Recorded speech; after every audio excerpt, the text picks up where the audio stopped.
de los retos que están planteando las distintas normativas autonómicas que implementan el llamado decreto, el que estamos llamando hoy decreto Belarra. Vamos a retomar sin contar con la última exposición que hemos tenido de Nuno, que realmente ha sido muy, pues no sé, como todos, yo creo que estamos todos comentando todavía, ¿no? Nos ha dejado pensando, dándole vueltas al modelo que estamos siguiendo. Yo me quedo con el trabajar las relaciones y no solo centrados en la persona. La siguiente mesa también tiene un nombre peculiar, que es Desmontando mitos. ¿Por qué? Pues realmente con este panorama que os acabamos de escribir, pues hay cuestiones que quedan en el aire. O sea, realmente este sector sigue necesitando creación de plazas. ¿Realmente este sector es atractivo a la inversión? Bueno, la mesa la va a moderar un querido amigo, Aitor Pérez Arteche, y participarán Fernando Rodríguez Borlado, profesor y periodista de Hace Prensa, y Mariano Sánchez Martínez, director de la Cátedra Macrosat de Estudios Intergeneracionales. Por favor, os pido a los tres que subáis.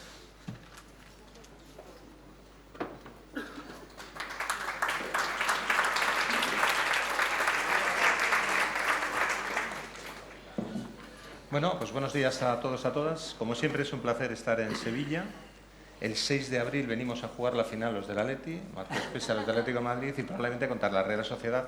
Lo siento por los del Mallorca, ¿vale? Yo veo un poco por comunicaros la agenda. Bueno, nos toca una mesa donde se ha invitado a personas que están en el sector de una manera colateral, a Mariano, que es catedrático de Sociología y dirige una cátedra de Relaciones Intergeneracionales en la Universidad de Granada, y a Fernando, que es periodista y no es un periodismo especializado en temas de mayores, sino bueno, trata de poner sobre la mesa debates sociales, ¿no?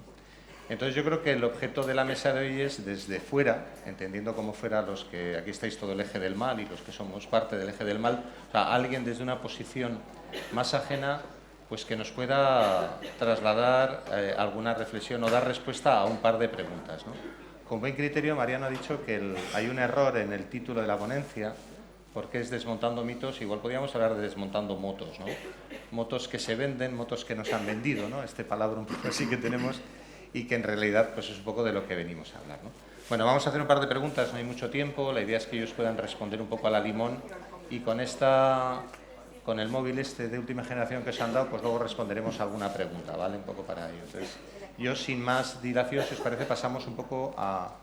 Hemos tratado de conjugar, como es gente, insisto, del mundo, gente muy inteligente, creo que será capaz de responder a una pregunta que si la responden bien, pues ya la tenemos resuelta y nos vamos a casa y está solucionado todos los retos futuros. Entonces, vais a ver que son preguntas muy complejas y el objetivo sobre todo es que nos puedan dejar elementos que nos ayuden a la reflexión, ¿no? Yo creo que esta es un poco el planteamiento.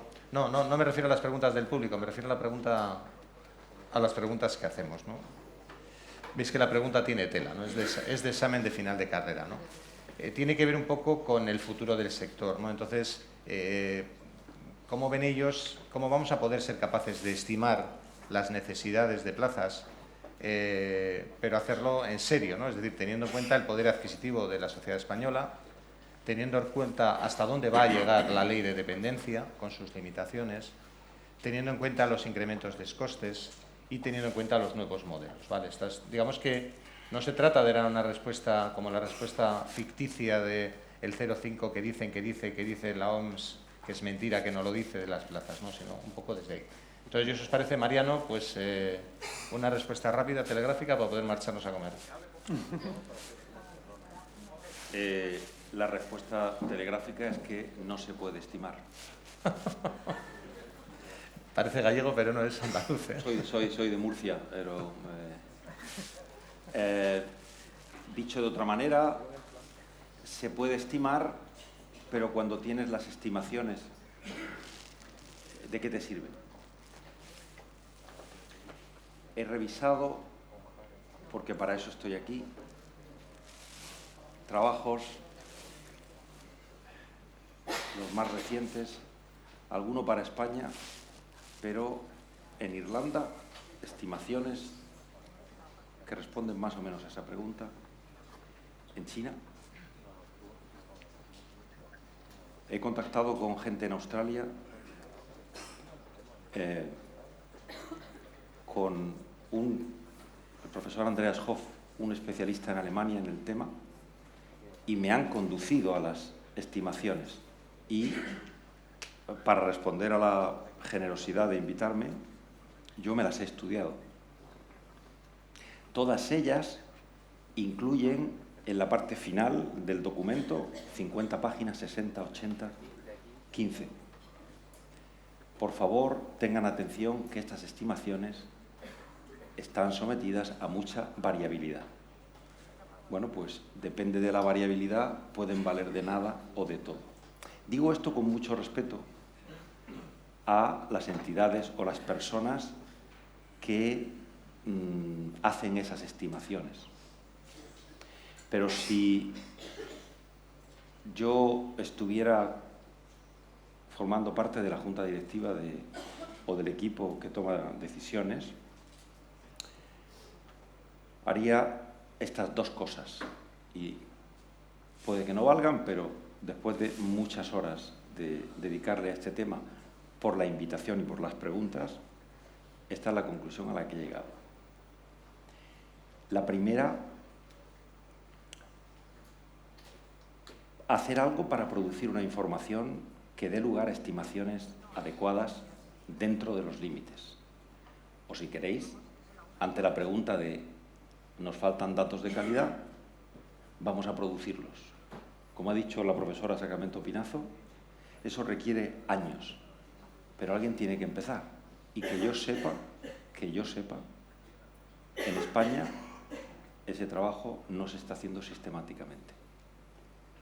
Además, está aquí Cinta mirando de una manera muy fija, y lo voy a decir.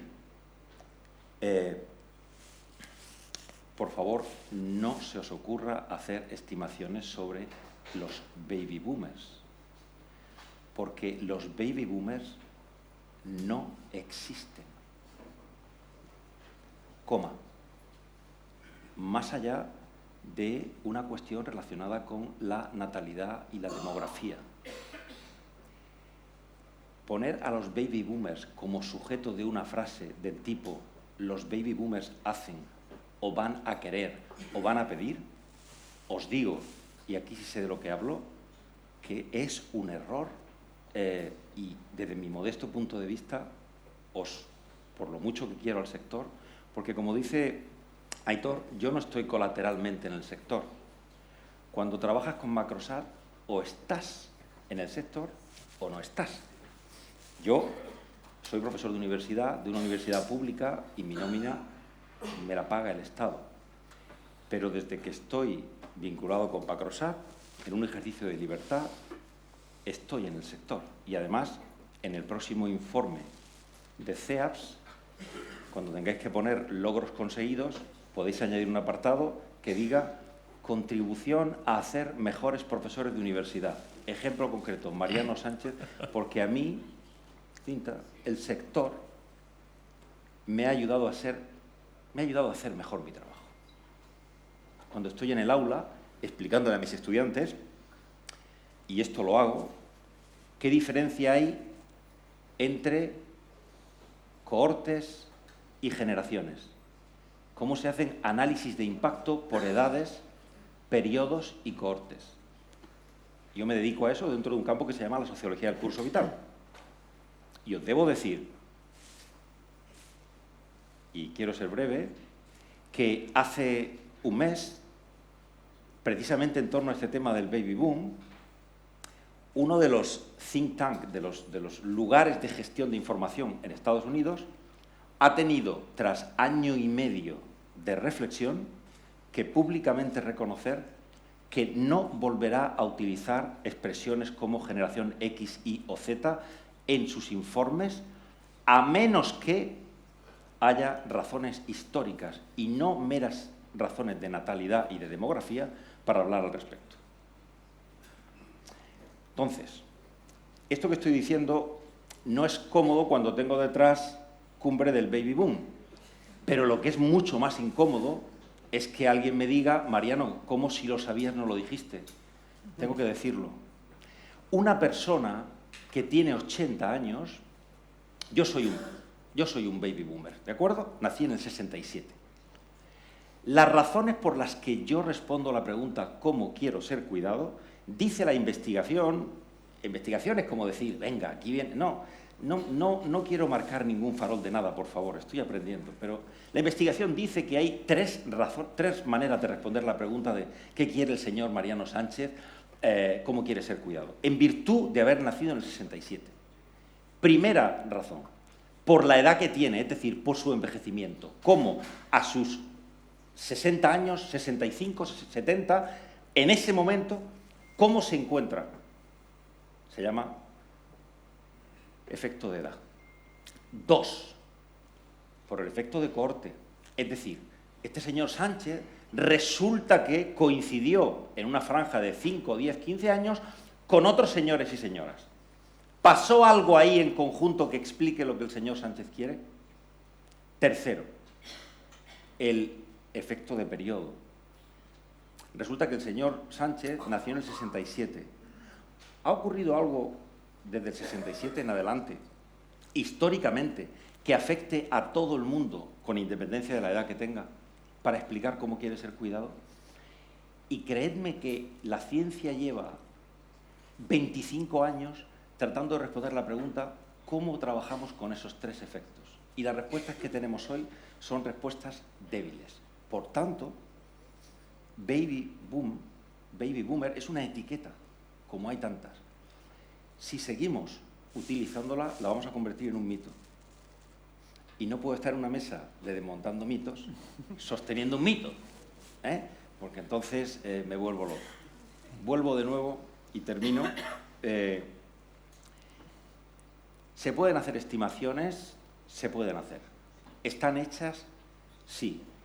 Sofisticadas y menos sofisticadas. La última que he leído para España, del año 23, dice: sería necesario, leo, crear más de 18.000 nuevas plazas al año de media en el periodo 21-35 y otras 9.500 nuevas plazas en el periodo 35-50. Cuando yo leo esto, hay una cosa, esa proyección, esa frase está hecha con proyecciones demográficas, pensando en el número de personas que van a estar.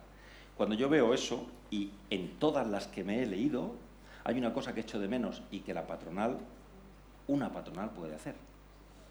Y es acompañar a las personas que van a tomar las decisiones suficientemente antes como para ponerse al oído y que cuando esa persona formule lo que desea, la patronal coja la información, la meta, y ahí hay una fiabilidad. Las proyecciones hechas con cálculos estadísticos son orientaciones, pero no aconsejaría de ninguna manera que fueran tomadas como elementos en los que basar decisiones. Y además, os digo una cosa que me parece que es una pregunta importante. Una vez que tengas la cifra, ¿qué haces con respecto a ella? Esa pregunta no me atrevo a responder. Muchas gracias, Mariano. Fernando. Yo antes de entrar a la contestación de la pregunta, como estoy aquí, en parte, yo sí que soy un outsider, yo no tengo reparo en decirlo respecto al sector, quiero decir, y de alguna manera entiendo que represento a la prensa, que no ha salido especialmente bien parada en las intervenciones previas, y no es que yo tenga el afán de defender corporativamente a la prensa, mucho menos. Sí que me gustaría, repito, es un previo, decir dos cosas sobre esto, para que creo que se entienda también mejor el contexto, ¿no?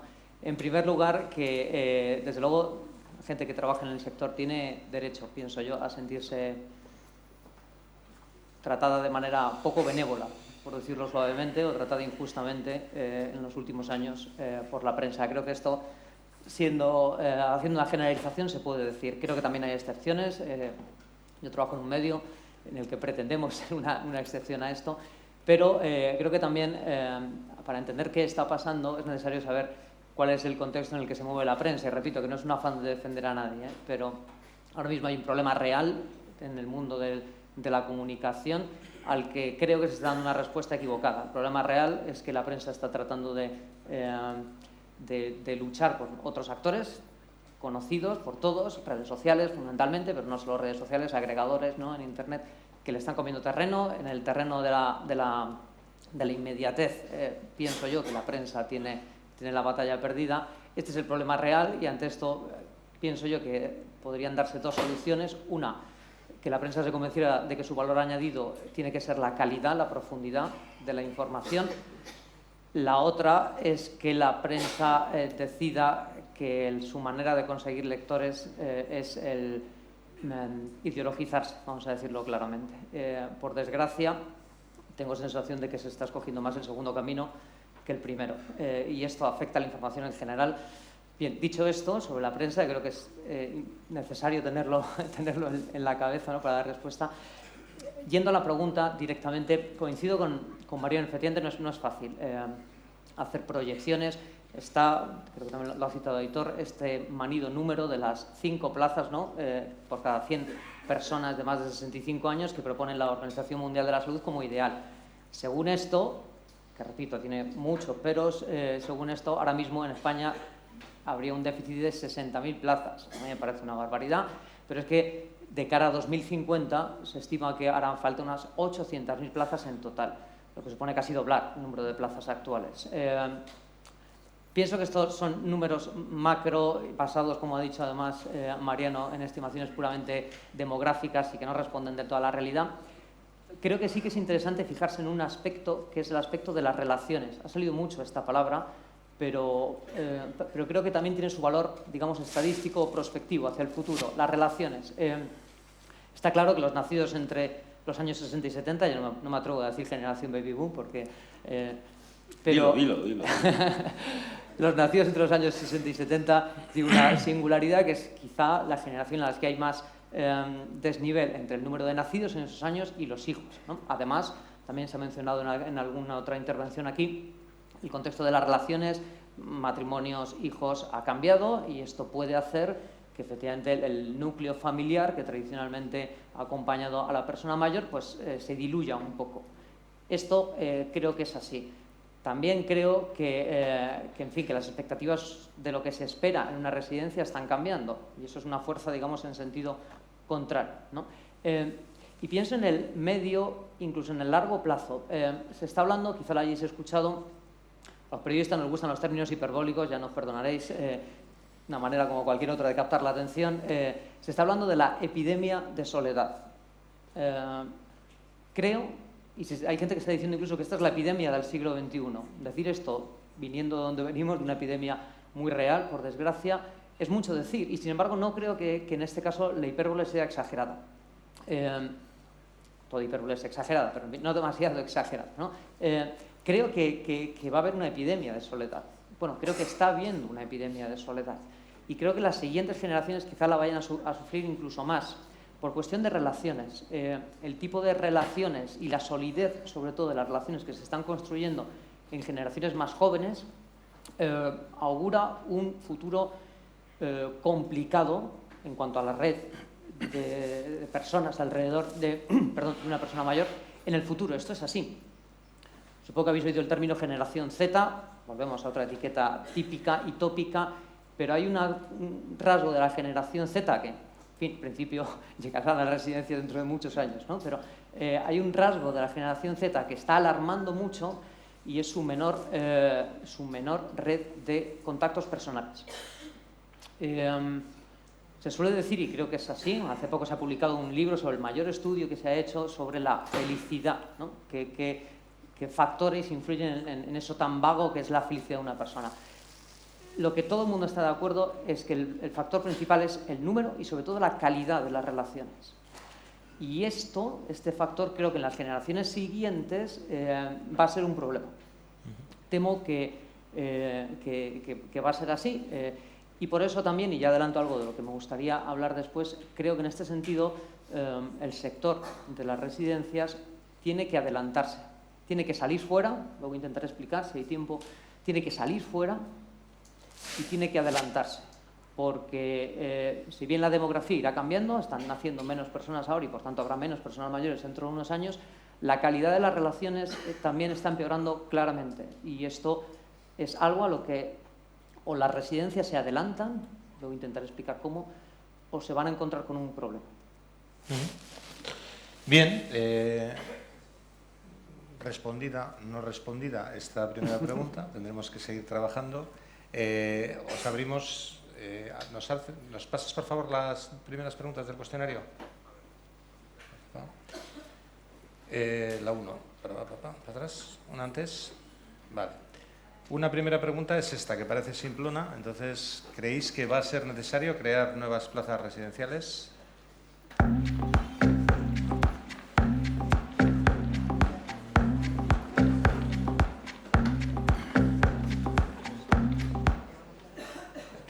Quiero pensar que la respuesta. Veo que hay un 10% de colegas míos que sois pesimistas, que somos, como te digo, optimistas con datos, ¿no? Los sociólogos. La segunda sería ¿cuántas? ¿No? Un poco apuntaba Fernando una línea. Si oímos al sector inmobiliario, creo que venía ayer, ¿no? Me comentaste tú, Josep, hablaban de 60.000 o 70.000.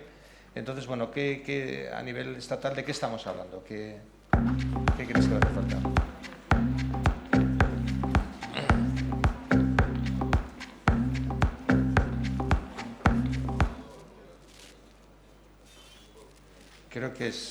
Veo que leéis los medios y tenéis fe, me encanta, sois gente que creéis que va a ser necesario. No hablo de reconversión, ¿vale? Porque esto luego tendrá otro capítulo, si es reconversión o no.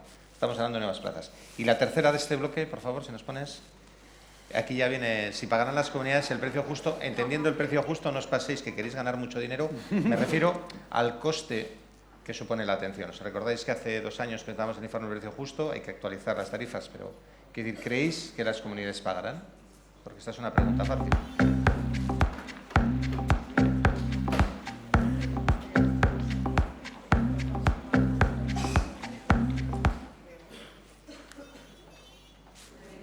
Pues no sé qué hacéis construyendo residencias, sería el corolario, ¿no? Vale, hecho este primer estudio de mercado, si os parece, vamos con la segunda pregunta de la mesa redonda.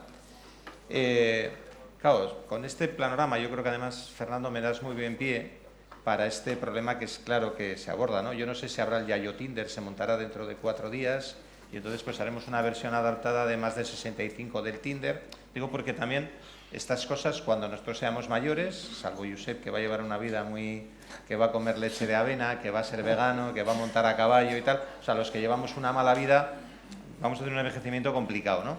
Entonces, yo la duda que me cabe es si va a haber espacio para el desarrollo de nuevos servicios o formas diferentes de prestar los actuales, ¿no? Yo creo que también hay un mito desde que va a ser necesario crear nuevos servicios y la gente crea servicios y luego no te los compra ni Dios. O sea, algo estamos haciendo mal, ¿no? Es decir, la gente no me entiende, no, la gente entiende perfectamente, ¿no? Entonces, digamos un poco la pregunta es, empezamos contigo, Fernando, ¿va a haber espacio para el desarrollo de estos nuevos servicios y bajo qué parámetros económicos, ¿no? Es decir, va a ser algo que vamos a incorporar de igual manera que ya tenemos incorporado la tarifa de Netflix, ya tenemos, es decir, tenemos, no sé, ¿vamos a estar como sociedad incorporando esto? Es una pregunta interesante, la verdad. Cuando miras a la evidencia científica, que coincido con Mariano, tampoco es muchísima sobre qué quiere la gente realmente, qué quiere la gente que está en residencias, porque creo que esto es lo principal. Conocer la demanda, porque si no, efectivamente uno se puede liar la manta a la cabeza y crear servicios por crear servicios sin... Lo que llama la atención, y puede sonar atópico, pero es la coincidencia en las respuestas. O sea, hay una convergencia hacia una palabra, creo que puede resumir, que es la importancia del factor humano. Se ha dicho, pero es indispensable. Yo trabajo también en un colegio, doy clase, y creo que hay bastantes similitudes. Además, según iba escuchando las intervenciones, me confirmaba en esta teoría, bastantes similitudes entre el mundo de la educación y este sector. Por ejemplo, ¿en qué? Por ejemplo, en que a veces desde fuera hay gente que viene a descubrir la pólvora y inventan, ¿no? Pues es que la nueva pedagogía que va a cambiar para siempre la educación va a ser esto, lo estáis haciendo todo mal. estáis educando. Perdóname que aquí saque una especie ya de resentimiento personal, pero estoy un poco cansado que gente desde fuera venga a decir, no, es que la escuela está anclada en el siglo XIX, tenéis que hacer esto. Bueno, bien, en esto hay similitudes y también en la, no sé si obsesión, pero la cuestión de los ratios, ¿no? Y creo que es interesante, igual que los colegios pregunten a las familias, que son las que están allí, ¿no? Y te pueden decir que realmente es lo que demandan, creo que es muy importante que se pregunte en las residencias, que se hagan estudios, que se produzcan datos cuantitativos. A lo mejor ahí la universidad tiene que entrar. No, yo creo que la universidad tiene que entrar, porque a veces desde una residencia no hay... Pero bueno, no me quiero desviar de la pregunta. ¿Cuáles son las contestaciones en estos pocos estudios que se han hecho, ¿no? Hablo de factor humano, pero en concreto, ¿qué se dice? Pues yo lo sintetizaba como en 4 ejes, ¿no? Por un lado, el eje de la autonomía, está claro, ¿no? Las personas que viven en residencias demandan mayor autonomía. También es cierto, y el matiz me parece importante, esto se refiere a una investigación en residencias norteamericanas, que muchos de los residentes preguntados por esta cuestión de la autonomía decían, pues hombre, sí, me gustaría un poquito más de autonomía, y señalaban cuestiones que conoceréis perfectamente y que no hace falta que os cuente yo, lo conocéis mucho mejor, que si la comida, que si el horario, que si... pero, añadían un pero muchos y decían, pero el exceso de opciones a veces nos dificulta la elección. Y creo que esto también es interesante saberlo. Hay otro dato que me parece que tiene que estar en el planteamiento de cualquier persona que esté en este sector, que es que se estima que aproximadamente un 60%, y sumando y creciendo, ¿no?, de personas en residencia tienen algún tipo de demencia. Está aumentando la edad media de las personas en residencia, está aumentando también este porcentaje, ¿no? En fin, entonces, eje de autonomía, sí, pero preguntando y sabiendo exactamente cuántas opciones se quieren. Pero bueno, este es un eje. Hay otro que me parece muy importante, decía antes, salir fuera. Una contestación muy típica es: no queremos que la residencia sea una isla aislada, que de ahí viene la palabra, ¿no?, aislada del resto del mundo. La residencia tiene que ser porosa, tiene que entrar y salir más gente. Lo que hablaba con Mariano hace un par de días, creo que hay que conseguir involucrar a más sectores. Creo que el sector de las residencias tiene que ser una especie de pulpo, que saque tentáculos hacia distintos sectores para que intervengan, para que entren, para que salgan, para que opinen. Un ejemplo muy concreto, también por dar un dato, ¿no? En Rotterdam, Países Bajos, en 2013, apareció, siento el tono de la noticia, ¿no?, apareció una mujer muerta en su casa y revisando el correo que se había ido amontonando, es triste la historia, ¿no?, en la puerta, llegaron a la conclusión, y luego con el estudio del cuerpo se confirmó, de que llevaba muerta cerca de 10 años. A partir de ahí, primero la ciudad de Rotterdam y después el país decidió lanzar una estrategia centrada en esto que os decía, pulpo, sacar tentáculos a residencias universitarias, a servicio de correos. Por ejemplo, una tontería que quizás hasta que no caes en la cuenta de esto, ¿no?, el servicio de correos empezaron a ofrecer a las personas que trabajaban en el servicio de correos que, si querían voluntariamente, pudieran, pues, aparte de dejar la carta, ¿no?, ir tocando, porque al final bueno, en fin, creo que tiene que entrar y salir más gente, ¿no? El eje, decía, de la autonomía, el eje de del no aislamiento, ¿no? Luego el sentido de comunidad dentro. Otra, no quiero alargarme, perdón, pero otra similitud con el mundo educativo. Antes se ha dicho, ¿no?, si hay un buen director, el colegio va bien. Yo cambiaría un pelín la frase. Creo que si hay una buena relación entre los profesores, ni siquiera digo si hay un buen conjunto de profesores individualmente, un número de profesores, cada uno en particular muy bueno, sino si hay una buena relación, y eso muchas veces pasa por crear sentido e identidad, un colegio va bien.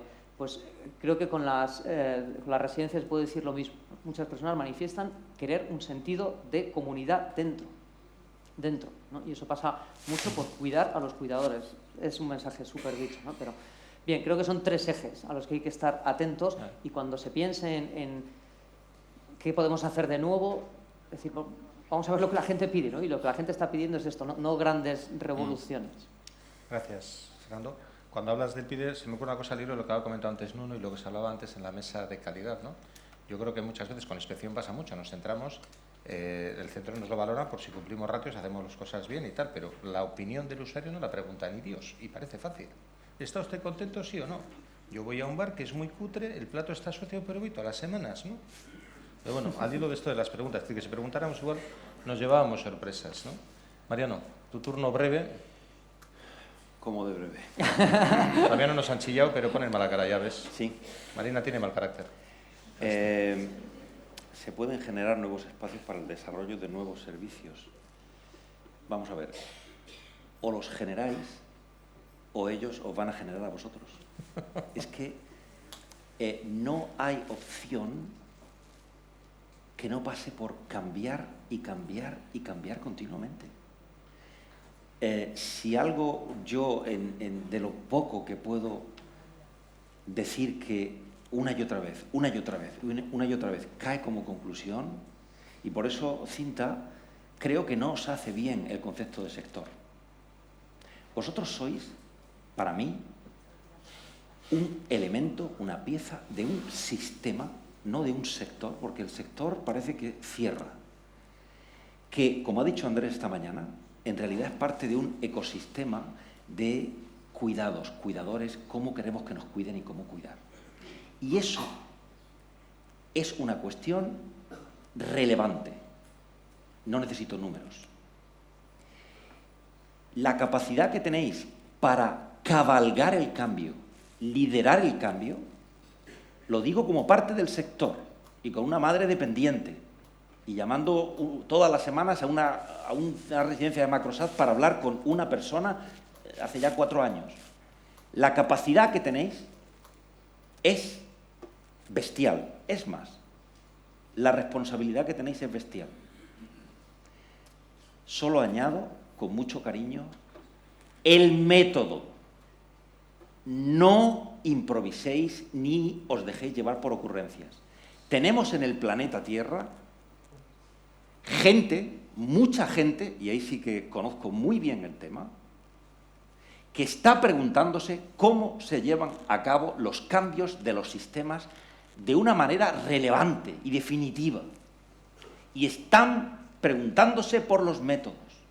Y están demostrando qué es lo que vale y qué es lo que no vale.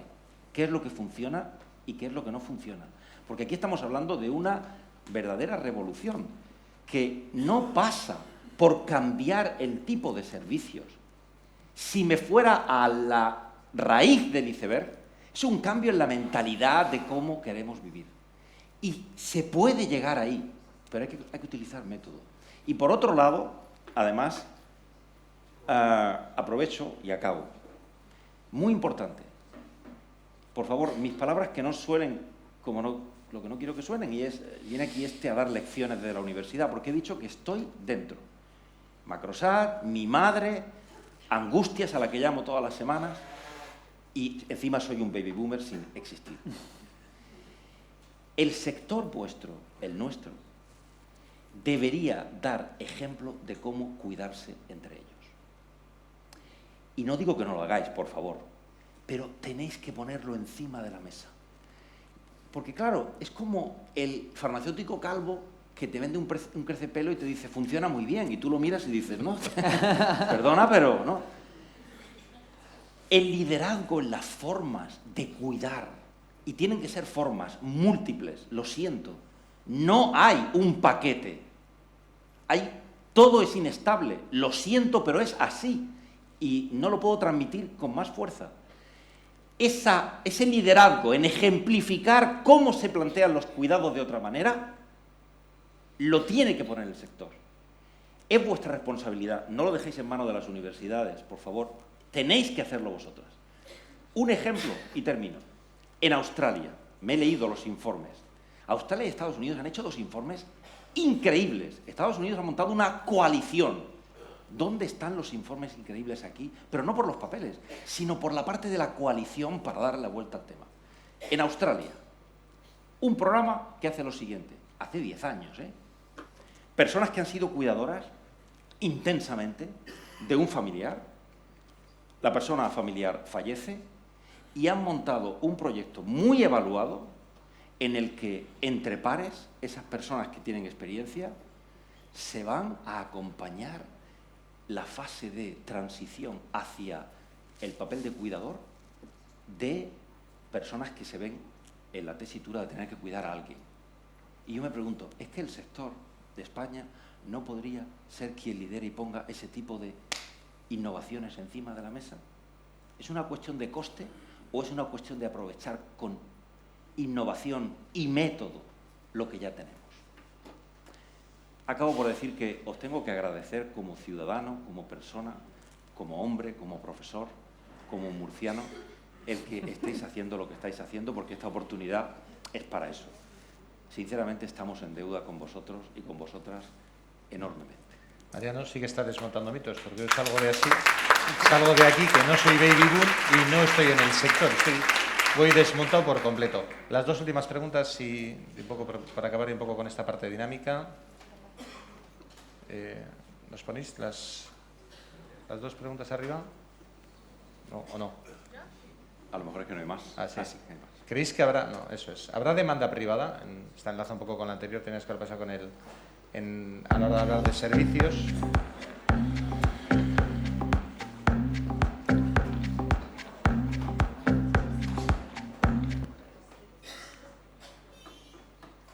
Me encanta el optimismo también. Perfecto. Vamos con la quinta, si os parece.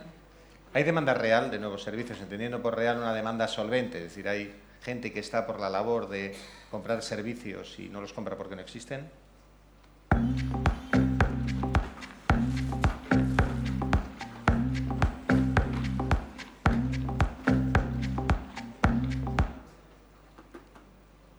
Continuamos con el optimismo, perfecto. Ya podéis montar todas las empresas. Y la última, si no os importa, ¿por qué no se está desarrollando este mercado? ¿No hay oferta por el precio?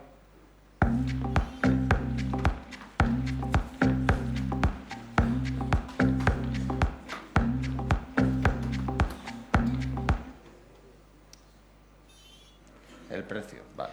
Yo ahí, Aitor, habría introducido una tercera opción, que es porque no somos un mercado. Somos un sistema básico para mantener la vida humana. Eso es lo que hay que decir. La narración es otra y habrá gente dispuesta a pagar de otras maneras, insisto, cuando tú le cuentes la historia de forma que no tenga más remedio que decir me voy contigo donde me pidas. No somos un mercado, somos otra cosa.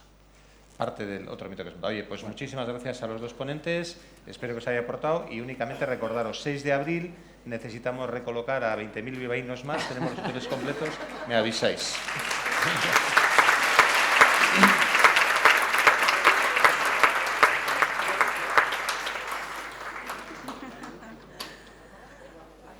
Bueno, abordamos nuestra penúltima mesa, que es el dilema de la ratio. No voy a entrar en nada porque ellos lo van a explicar. Se ha hablado hoy mucho aquí de la ratio y el ejemplo en el Reino Unido ha sido, bueno, yo creo que bastante elocuente. A cargo de la mesa, Montse Llopis, directora general de ACRA, nuestro socio en Cataluña, y Juan Carlos Campón, presidente de Asorex, nuestro socio de Extremadura.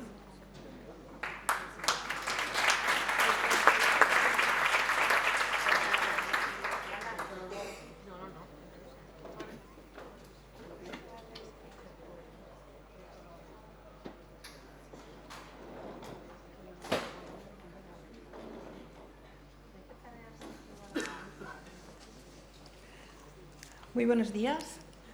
Un placer estar aquí otro año más en la tercera cumbre del Baby Boom y un placer volver a coincidir con Juan Carlos Campón. Ya coincidimos el año pasado hablando de profesionales, de la dificultad de encontrarlos y este año vamos a intentar no solucionar nada, pero como mínimo compartir en vosotros el tema de cómo están los ratios. Dejaríamos aquí todavía, sí.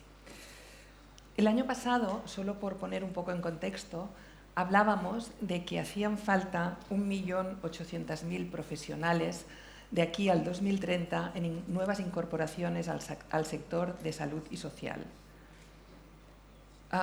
Por tanto, empezaremos hablando del dilema de los ratios diciendo que no tenemos profesionales, no hay profesionales suficientes, que probablemente tenemos unos ratios que mayoritariamente, y también se ha dicho esta mañana, pueden empezar a ser obsoletos porque tenemos una realidad diferente que hace unos años, pero también hay cosas positivas, tenemos nuevas herramientas, tenemos los clientes boomers que tienen otras expectativas, por tanto tenemos que ser creativos y esto siempre es una cosa que es divertida y merece la pena abordarla.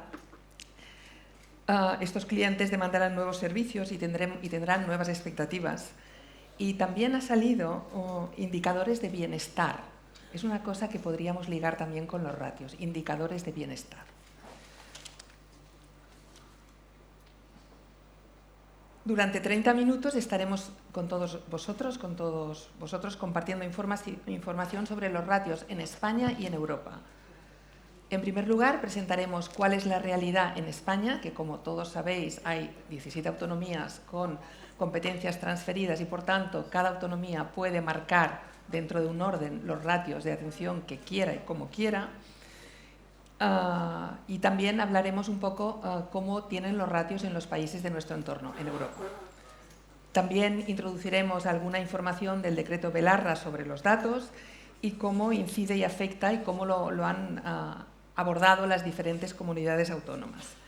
Y finalmente, después de plantear algunas posibilidades de trabajar diferente, de los productos que tenemos, de los robots, de nuevos productos de trabajar mejor y más productivamente, haremos las preguntas que compartiremos con vosotros para que deis respuesta.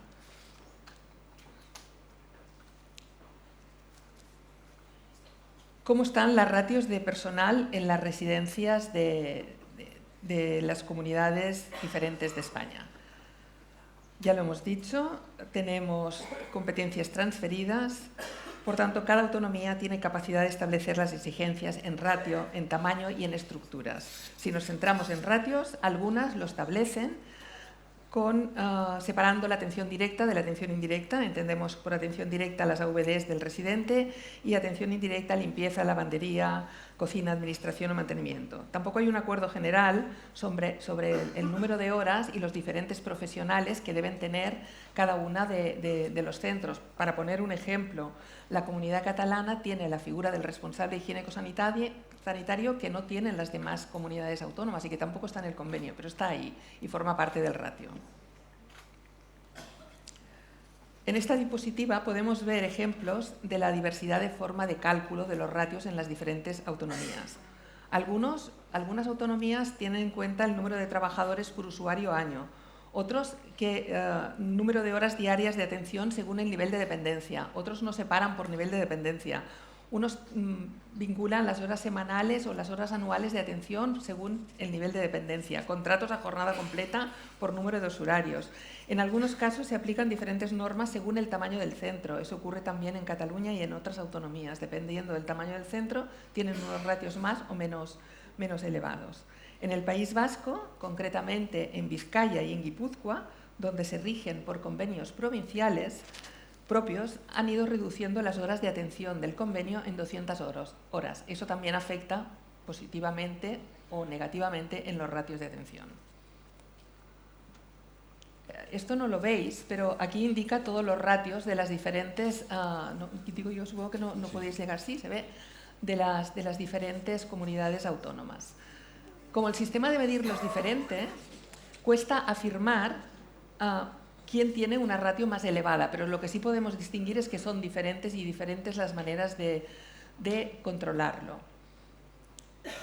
Si nos ceñimos a escoger quiénes tendrían la ratio más elevada, diríamos que Cataluña y Valencia son las comunidades con ratios más elevados en la franja alta de dependencia. ¿Qué pasa en Europa? En noviembre de 2022, EAN, una organización internacional que agrupa a organizaciones de todos los países de Europa, planteó una encuesta entre todos sus socios para saber cómo era la situación de los ratios en los diferentes países de Europa y también qué tipo de profesionales tendrían. Como podemos ver en la diapositiva, un 23% de los países no tienen ningún tipo de control de ratios, es decir, se miden por otros controles en las residencias y centros de día. Entre estos están la República Checa, Francia, Noruega, Hungría y Bulgaria. Aun así, Francia, República Checa y Noruega están valorando la posibilidad de establecer ratios en un futuro. Un 36% de los países, como disponen de ratios en residencias, también en ayuda a domicilio y en centro de día. Ahí nos encontramos España, Finlandia, Alemania, Grecia, Eslovaquia. También Estados Unidos contestó a la encuesta, está en este grupo, Suecia y Suiza. Y 41% de las respuestas dijeron que usan ratios solo en residencias asistidas. Por tanto, podríamos decir que a nivel de Europa, y si también podemos poner Estados Unidos, un 77% de los países tienen definidos ratios en residencias asistidas. ¿Y cómo lo hacen? El sistema para establecer los estándares de dotación de personal está muy fragmentado en Europa. En cada país, a veces, como en España, se basa en el número de minutos asignado a cada puesto para la atención a la persona, que también varía según el nivel de dependencia. A veces se basa en el número de horas anuales o la ratio de personas usuarias por profesional. En general, en toda Europa los ratios son bastante más elevados, también las tarifas más elevados que en España. Los sistemas de dotación de personal más elevados, más elaborados y más sofisticados son los que utilizan Austria y Alemania, que se establecen según las necesidades reales de la persona o en dependencia de la prestación de cuidados. Holanda y Suiza tienen también un sistema interesante, basado no solo en el número de personas, sino en indicadores cualitativos, como la experiencia de las personas que están cuidando personas o la calidad en la atención que estas personas que cuidan a personas ofrecen. Es decir, ya es un dato más cualitativo. Es decir, aplican instrumentos e indicadores para establecer cuántas personas son necesarias para la mejor atención, teniendo en cuenta la experiencia de estas personas.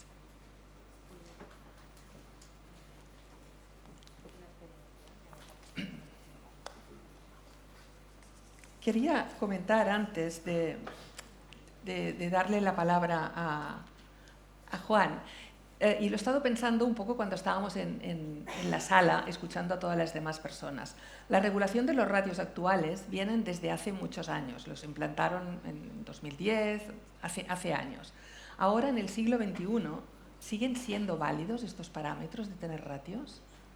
Tenemos inteligencia artificial, hablará Juan Carlos, tenemos robots, sistemas de organización muy potentes que nos permiten ser más productivos. Tenemos procedimientos que facilitan la productividad en las tareas burocráticas y repetitivas. ¿Cómo puede influir todo esto en la mejora de atención? ¿Cómo puede influir todo esto en los ratios? ¿Cómo pueden contribuir todas estas herramientas que tenemos a nuestra disposición para revisar estos ratios y ver si todas estas cosas pueden contar también como ratios o mejorar la actividad de las personas, que realmente puedan dedicarse a cuidar personas, a darles bienestar y no hacer tantas tareas burocráticas? Estos son planteamientos que ahora Juan Carlos pondrá encima de la mesa. Sí, gracias Monse. Gracias a CEAS por permitirnos estar hoy con vosotros de nuevo. Yo creo que no está de más recordar a todos los que estamos aquí un principio que creo que compartimos de una forma manifiesta, ¿no? Es que los prestadores de servicios, ya seamos públicos o privados, tenemos la obligación y debemos garantizar una adecuada prestación de servicios tanto en el número de profesionales como en su cualificación y en la actualización del desempeño de sus funciones en el día a día. Algo que es de perogrullo en una realidad como la española, en la que en un momento determinado se apuesta por una política de transferencia de las políticas sociales a las comunidades autónomas, hace que sea muy complejo intentar entender o intentar buscar elementos que conecten en cierta forma cuáles deben ser los parámetros fundamentales a la hora de atender a las personas en la residencia o a las personas en situación de dependencia. Yo creo que hay un punto de inflexión importante en el año 2006 con la publicación o la puesta en marcha de la Ley de Promoción de la Autonomía Personal y Atención a las Personas en situación de dependencia, que en cierta forma genera un espacio general y eleva al nivel de derecho subjetivo de ciudadanía el hecho de que las personas en situación de dependencia deben ser atendidas por el sistema público y, por ende, deben tener una cobertura y deben tener unos parámetros similares en aquellos recursos que se están gestionando. A partir de ahí, el Consejo Territorial que se crea para el sistema de promoción de la autonomía personal y atención a la dependencia tiene algunos gestos o intenta marcar algunos ítems en el desarrollo y la puesta en marcha de la ley en distintos momentos procesales en los que incide de una forma directa en lo que debe ser la regulación de las ratios en los centros residenciales. Ya en el año 2008, un acuerdo de ese Consejo marca una ratio de 0,27 en el caso de los gerocultores para la atención a las personas en residencia, es decir, 27 gerocultores por cada 100 personas residentes. Y posteriormente, en el 2022, con el famoso Acuerdo Belarra, que viene a revolucionar en cierta forma la forma de entender o la manera de entender el sector de la atención, profundiza más en esto, fundamentalmente en las tipologías de profesionales que aglutinan los distintos perfiles de atención. Previo a esto, y yo creo que es bueno hacer esa referencia, en el año 2020 el Defensor del Pueblo emite un informe en el que una de sus principales conclusiones es que el sistema necesita una profunda revisión al alza de las ratios del personal de atención directa para mejorar la calidad asistencial. Volviendo a lo que supuso o lo que está suponiendo el famoso Acuerdo Belarra en el año 22, definía, como os decía anteriormente, esas tres tipologías de profesionales. Las definía teniendo en cuenta, por una parte, a los profesionales de atención directa de primer nivel, o sea, aquellos que interactúan de forma directa con los residentes en nuestro centro y que ya en la propia definición vemos que hay una forma diferente de entender cómo son esos perfiles o cómo se llaman esos perfiles de distintas comunidades autónomas, en unas personal técnico cuidador, en otras auxiliares, en otras gerocultores. Por otra parte, define el personal de atención directa de segundo nivel, que serían aquellos profesionales del ámbito social y sanitario con titulación universitaria y que abordaría desde atención médica, atención de enfermería, fisioterapia, terapia ocupacional, trabajo social, psicología. Y por último, hace una pasada muy rápida también por lo que se denomina atención indirecta, que anteriormente definíamos, o sea, aquellos servicios auxiliares que ayudan en el funcionamiento de una residencia, desde una lavandería hasta un servicio de limpieza, la cocina, el mantenimiento, etcétera, etcétera, etcétera.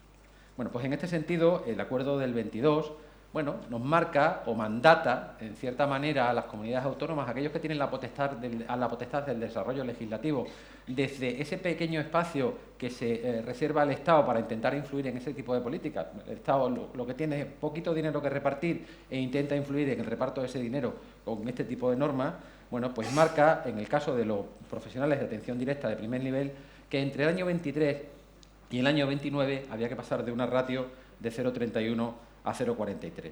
Y en cualquier caso, dejaba siempre abierto ese espacio diplomático hacia la regulación propia de cada comunidad autónoma, en el que decía que, en aquellos casos en los que el nivel de dependencia en los centros, el nivel de personas de dependencia sea bajo, sean personas autónomas las que residen en el centro o sean más del 40% en grado 1, las comunidades autónomas podrán reducir estos ratios, ¿vale? Porque estamos ahí, intentamos llegar a todo esto, pero si hay que reducir, podemos reducir.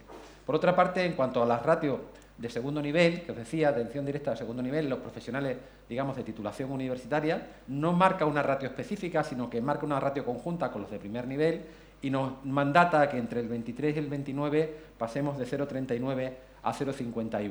En este caso específico también vuelve a dejar un espacio a las legislaciones autonómicas para la interpretación y dice que, que estas deben ser las que marquen los perfiles y definan cuáles deben ser las características profesionales de esos perfiles profesionales.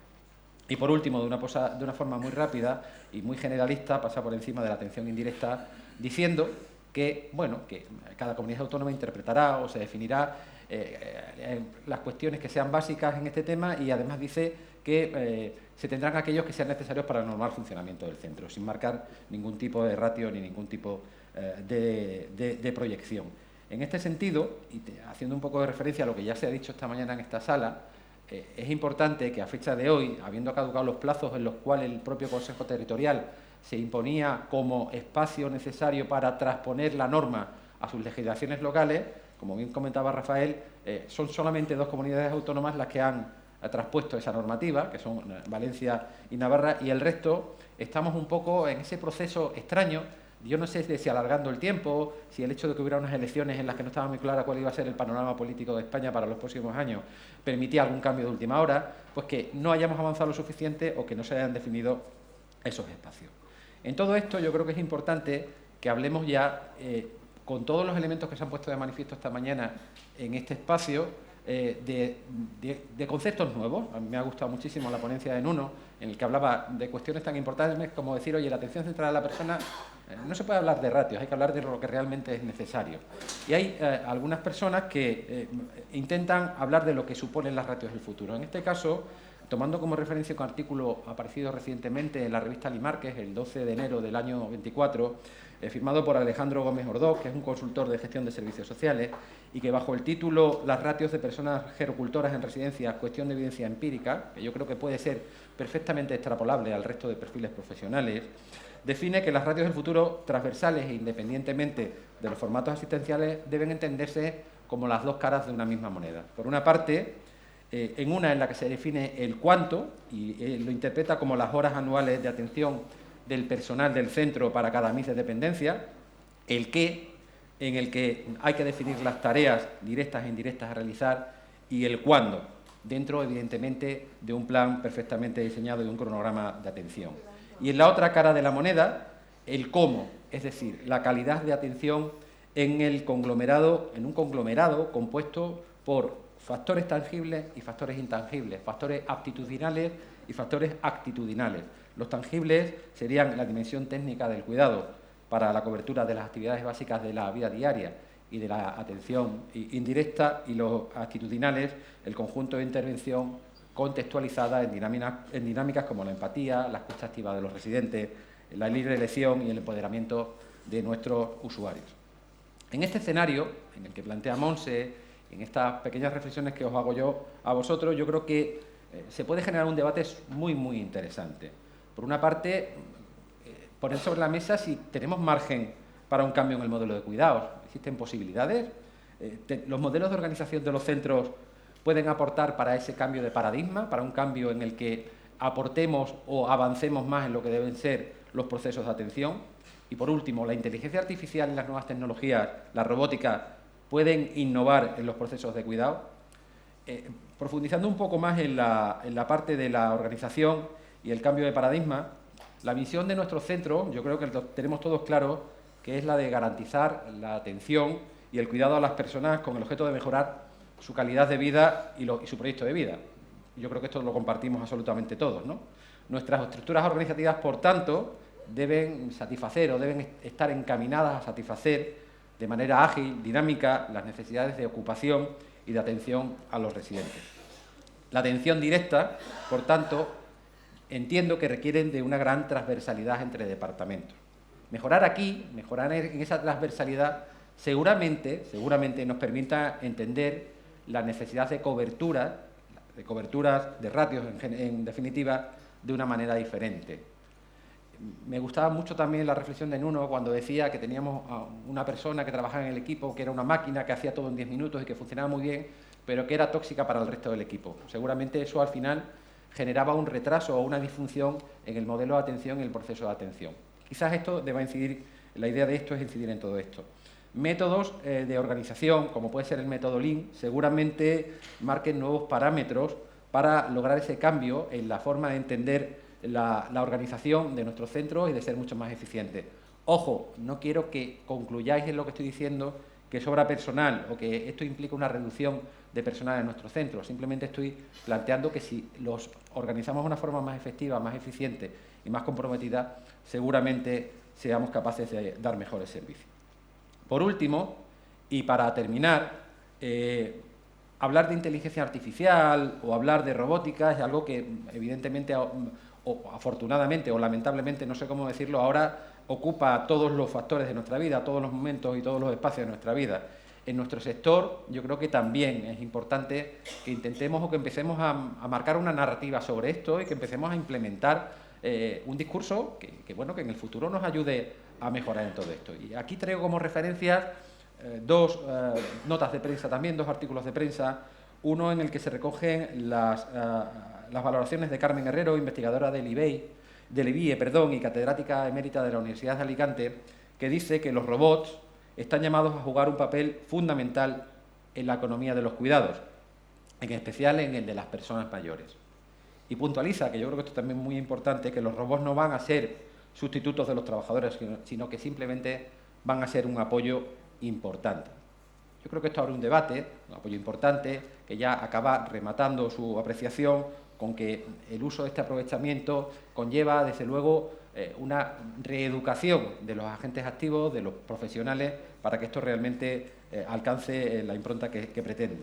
Y por otra parte, un artículo aparecido en el diario El País en septiembre del 23, firmado por Inés Sánchez Manjavaca, en el que yo quiero destacar dos reflexiones fundamentalmente. Una, como a modo de conclusión de ese artículo, la que marcan los expertos cuando reconocen el potencial de la tecnología, pero al mismo tiempo advierten que las interacciones humanas no se pueden sustituir por máquinas. Hay que reflexionar sobre eso. Y otra del catedrático de Trabajo Social de la UNED, Antonio López, que plantea que la mayor cuestión es si podemos hacer un modelo de inteligencia artificial, de robótica, de servicios, basado en los derechos humanos. En torno a estas consideraciones, a lo que ha puesto encima de la mesa Monse, a lo que yo he intentado compartir con vosotros, hemos estructurado unas preguntas que ahora mi compañera pasa a exponeros y de las que esperamos hagáis alguna valoración. Sí, podéis pasar la primera pregunta, por favor. ¿Consideran que la ratio es la mejor manera de medir la calidad en los centros? Es decir, ¿más ratio, más calidad? ¿Sí o no?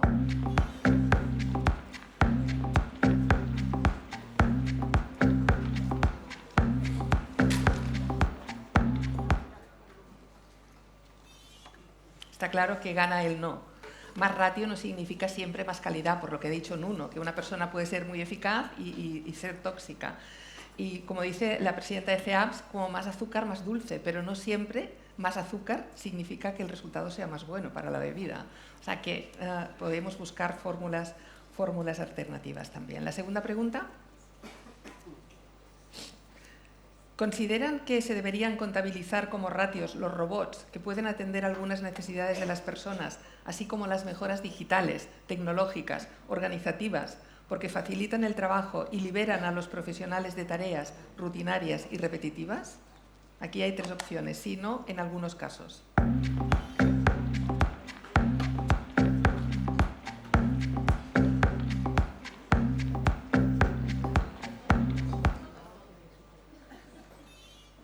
Bueno, aquí hay un poco de todo. Bueno, es algo muy nuevo que la inteligencia artificial, la robótica, incluso los métodos, como ha dicho el método Lean, puedan ayudar a las tareas, pero tenemos que tender a que las personas que cuidan personas hagan un trabajo realmente de valor, que aporte valor a la satisfacción de estas personas. Un poco lo que hemos dicho también de, en lugar de atención centrada en las personas, atención centrada en las relaciones. Y ahí estaríamos por hacer que los robots y estas herramientas sirvieran para ayudarnos. Y la tercera, si pueden ponerla, ¿se debería dejar libertad a las empresas para decidir qué profesionales prefieren para atender a las personas y controlar la calidad de atención a través de indicadores de resultados y no de ratios?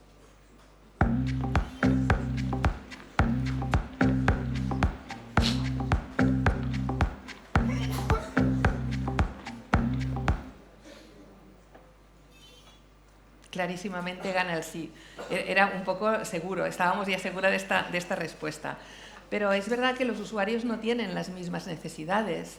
No todas las personas en todas las residencias tienen, o sea, no todos los centros tienen el mismo perfil de personas.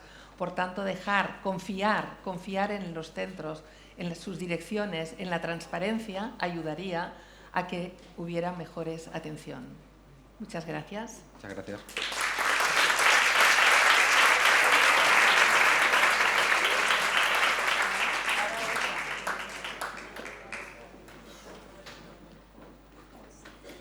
Muchas gracias, Monse y Juan Carlos. La verdad es que habéis ido a máxima velocidad y lo agradezco.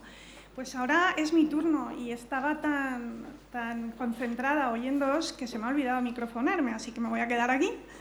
Me toca a mí defender un panel que en principio estaba pensado para una persona que representaba al Ministerio de Inclusión, Seguridad Social y Migraciones, y otra persona que representaba a la Fundación COE, pero bueno, no han podido venir, así que me toca a mí defenderlo y así lo voy a hacer.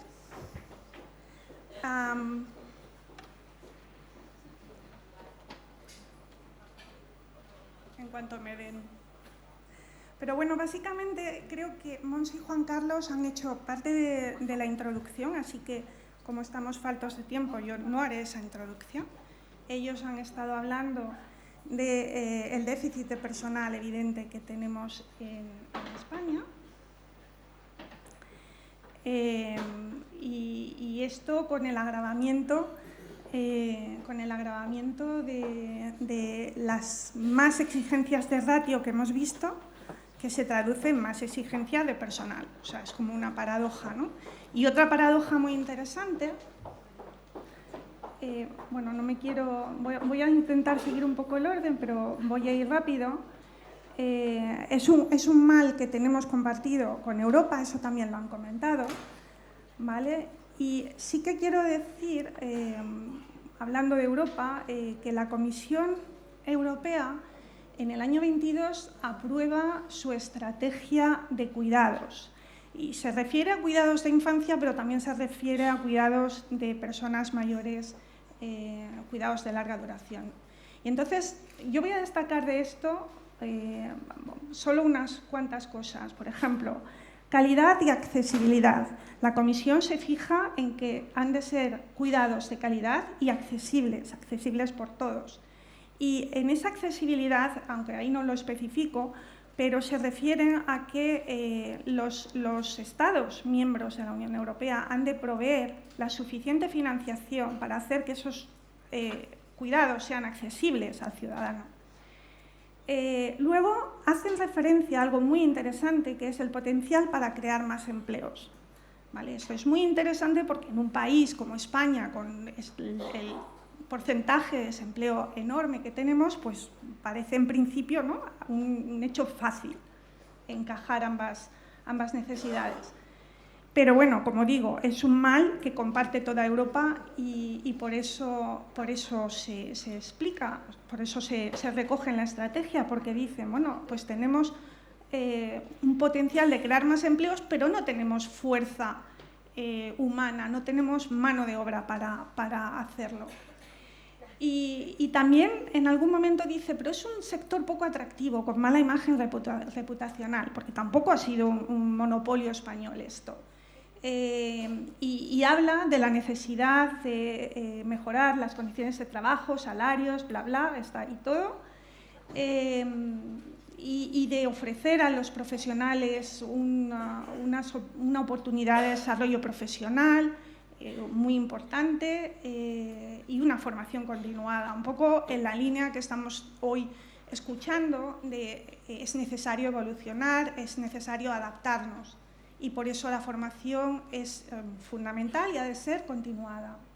Y entonces, y acaba, y esto es muy importante, acaba la propia Comisión Europea aludiendo hemos de abrir vías legales de migración, porque si no tenemos en Europa, no tenemos en España, mano de obra para cubrir las vacantes que necesitamos, pues necesitamos acudir a vías legales de migración.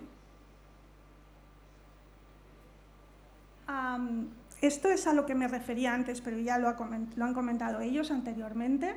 2,8 millones de parados es la EPA del cuarto trimestre del 2023.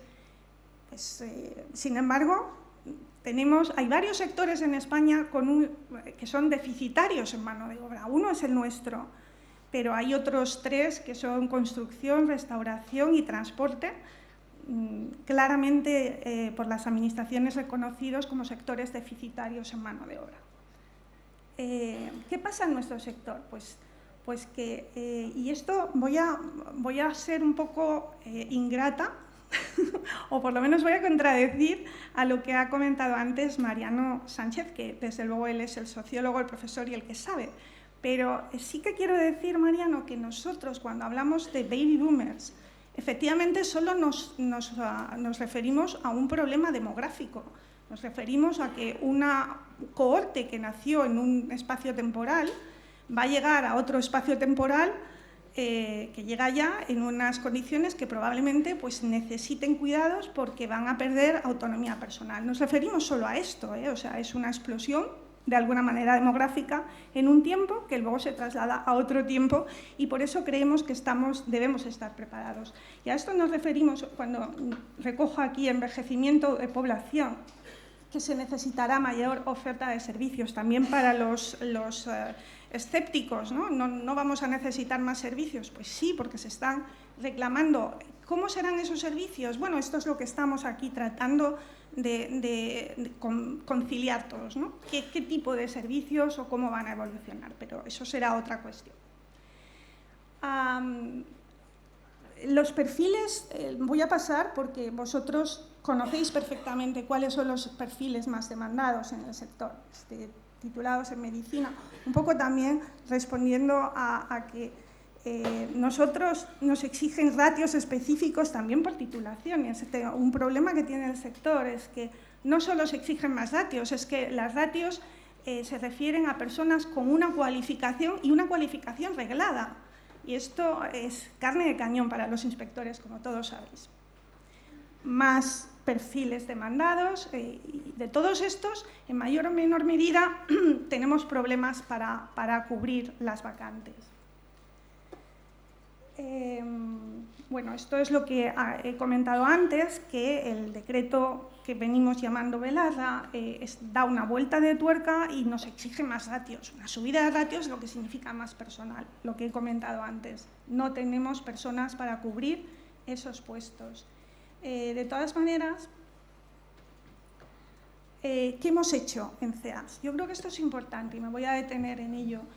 Pues hemos llevado a debate el problema del déficit de personal al Consejo General del Inserso y a la Mesa de Diálogo Social.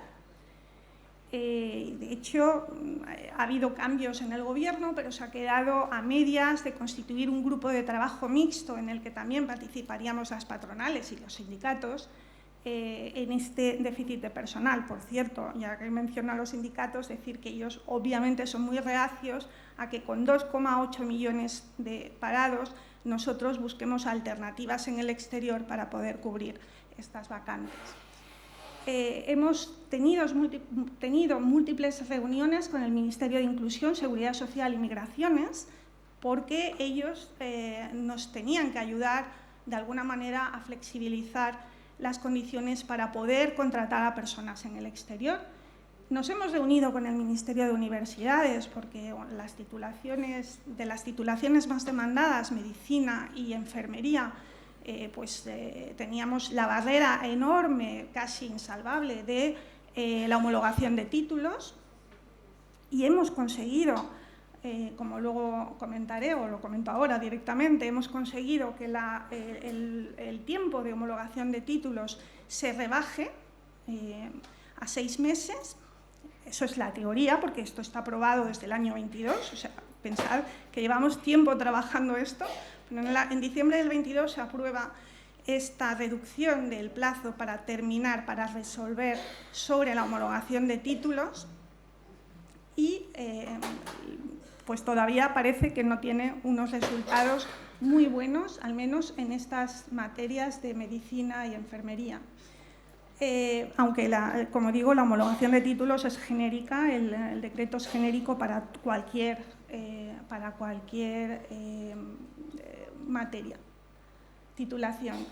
Hemos tenido reuniones con COE y con Fundación COE porque ellos tienen un programa de responsabilidad social corporativo y han involucrado a las empresas que tienen este problema de déficit de personal. Os he comentado que no solo es el sector nuestro de dependencia o sociosanitario, sino también otros sectores. Hemos mantenido reuniones con embajadas y consulados, hemos tenido reuniones con ACNUR. ¿Por qué con ACNUR? Os pensaréis, pues porque ACNUR es la agencia de Naciones Unidas que se ocupa de los refugiados en España y los refugiados al final, o los solicitantes de asilo en España, pues es un colectivo muy numeroso, entre los cuales hay personas con perfiles que podrían encajar en nuestras organizaciones. Y hemos tenido reuniones con distintas entidades por la misma razón, del tercer sector, Cruz Roja, ACCEN, CEPAIN, CEAR, todas ellas trabajan con personas inmigrantes y con refugiados, y lo mismo, o sea, buscando junto con el Ministerio de Inclusión, Seguridad Social y Migraciones intentar dar salida laboral, o por lo menos crear un sistema para dar salida laboral a personas que están en una situación de vulnerabilidad porque se encuentran en nuestro país y no tienen un trabajo, no tienen una salida profesional. Y luego hemos participado en foros internacionales sobre migración legal, invitados por el Ministerio de Inclusión y el Banco Mundial, y hemos compartido con ellos nuestros problemas, aportado nuestras ideas y seguimos trabajando en ellos y les ha parecido muy interesante lo de la apertura de la migración legal. ¿Qué hemos conseguido? Bueno, hemos favorecido la recuperación de la imagen, diréis todos. ¿Qué va? Nos queda mucho camino por recorrer. Bueno, sí, pero he de deciros que lo hemos recuperado muchísimo, muchísimo, y hoy aquí ha habido un periodista que ha dicho, y yo reconozco que aquí pues tendríamos que haber quizá meditado o ha reconocido de alguna manera que se sobrepasaron en un prejuicio que no debían haber hecho. Pero sí que está claro que lo que sí hemos recuperado es ese crédito ante las instituciones, que también os he de decir que tampoco ayudaron. Estamos hablando de los periodistas, pero las instituciones también, de alguna manera, trasladaron la responsabilidad a las organizaciones, a las residencias, era nuestra culpa, vamos.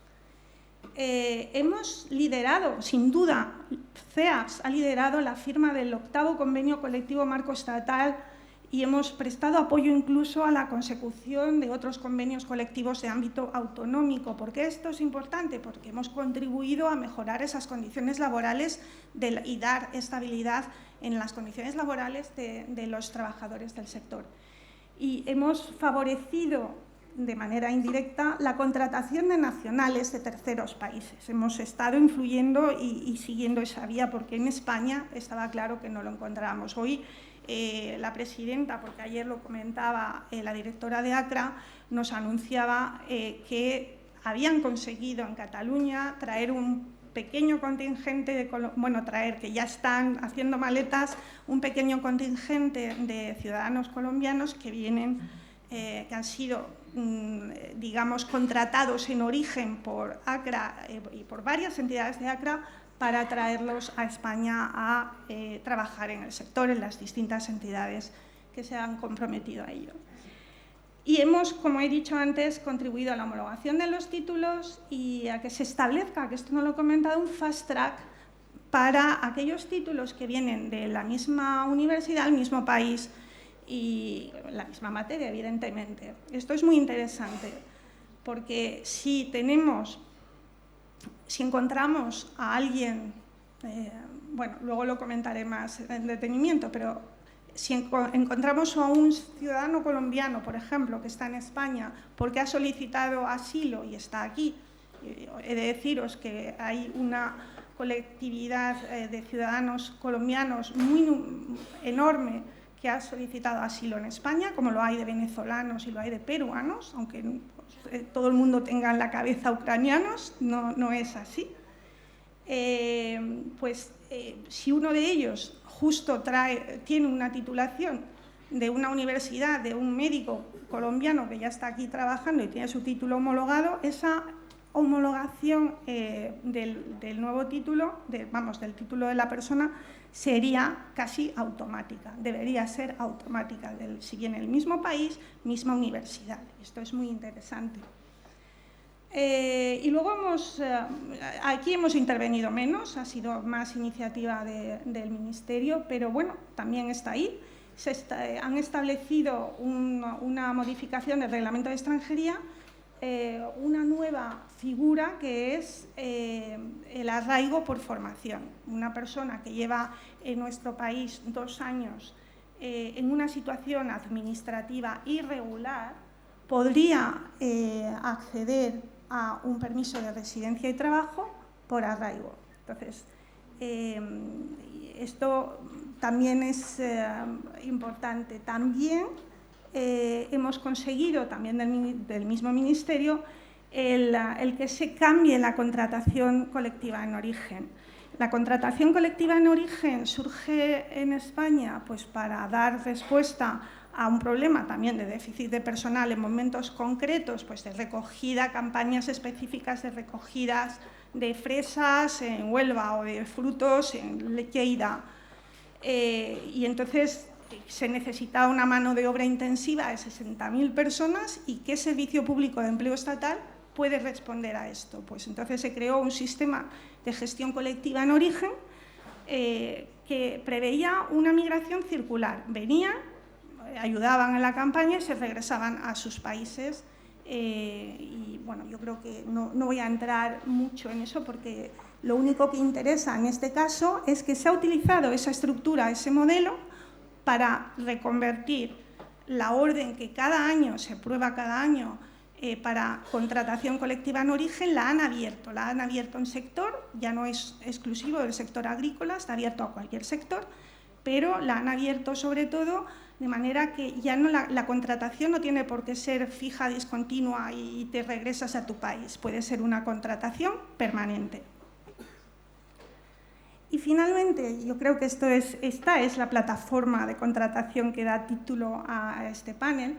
Hemos conseguido que se diseñe y ponga en marcha un programa piloto para casar oferta y demanda, y esto lo han hecho a la Limón, el Ministerio de Inclusión, Seguridad Social y Migraciones, junto a la Fundación COE.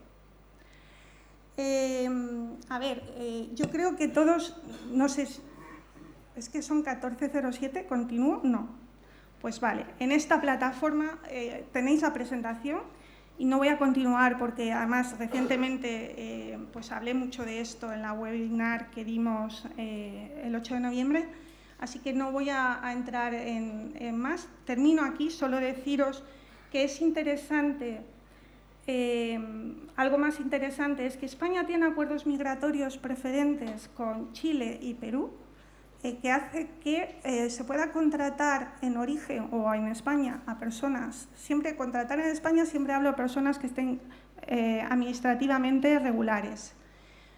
Chile y Perú, no hace falta que pasen por el test nacional de empleo, que sabéis perfectamente los que habéis intentado traer a personas del exterior, que tú no puedes contratar en España a nadie con esta situación de desempleo si el Servicio Público de Empleo Estatal te encuentra a una persona para ocupar tu vacante.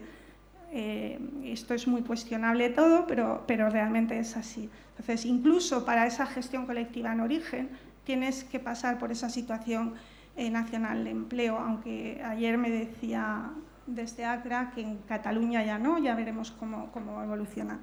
Lo dejo aquí. En la plataforma podremos las empresas poner nuestros datos, las personas, los futuros potenciales trabajadores incluirán sus datos. Se va a iniciar con la introducción de todos los datos de los solicitantes de asilo y los refugiados que ya están en España. Esto es importante. Solo por mencionaros, el año 23 solicitaron asilo y son personas que están en España 163.000 personas y he mencionado que las nacionalidades principales de esos 163.000 personas son Venezuela, Colombia y Perú, hispanohablantes, luego no existe esa barrera idiomática. Los ucranianos también es un colectivo importante, no son parte de esos 163.000 personas, estamos hablando de otros 90 y tantas mil personas, pero bueno, tienen la barrera lingüística, pero a lo mejor sí que se encuentra una titulación suficiente. Todos están deseando trabajar, se van a introducir en esa plataforma y se va a poder, y en su momento lo extenderemos a través de CEAPS a todas las entidades que estén interesadas para participar en la plataforma. Lo más interesante que a mí me parece es que la empresa podrá contactar directamente sin mediación al trabajador y viceversa. El trabajador también se podrá interesar por la empresa cuando ponga ahí los perfiles, etc. Y nada más, si luego tenemos ocasión ya os comentaré cuando quieras. Pero ahora mismo quiero invitar, por favor, a todos los presidentes de nuestros socios en las comunidades autónomas, por favor, que suban aquí para cerrar el acto.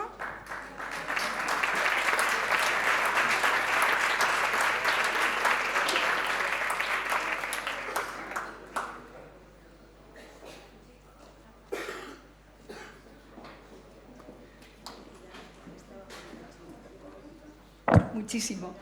Bueno, ya estamos terminando. Yo le decía ahora a Marina que se ha trabajado mucho para llegar aquí, para llegar a tener ya los primeros correos electrónicos que quieran trabajar en nuestro país.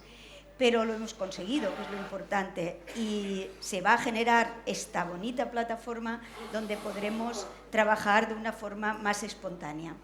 De todas maneras, yo os decía que yo no voy a hacer esta clausura más que con todos los presidentes y presidentas autonómicos o miembros de sus juntas directivas. Por tanto, si me acompañáis, por favor.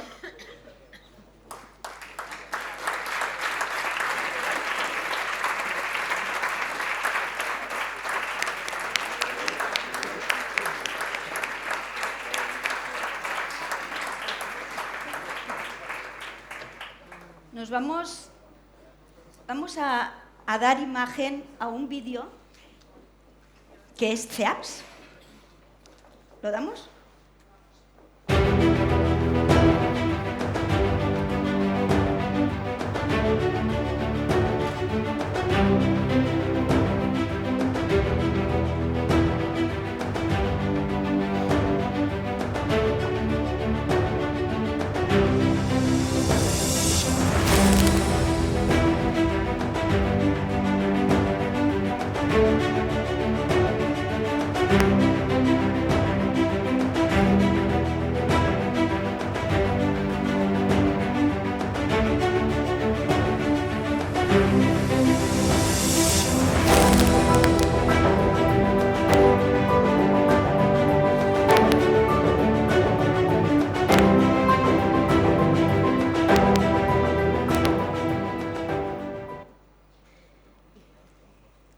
Oye, esto se merece un gran aplauso.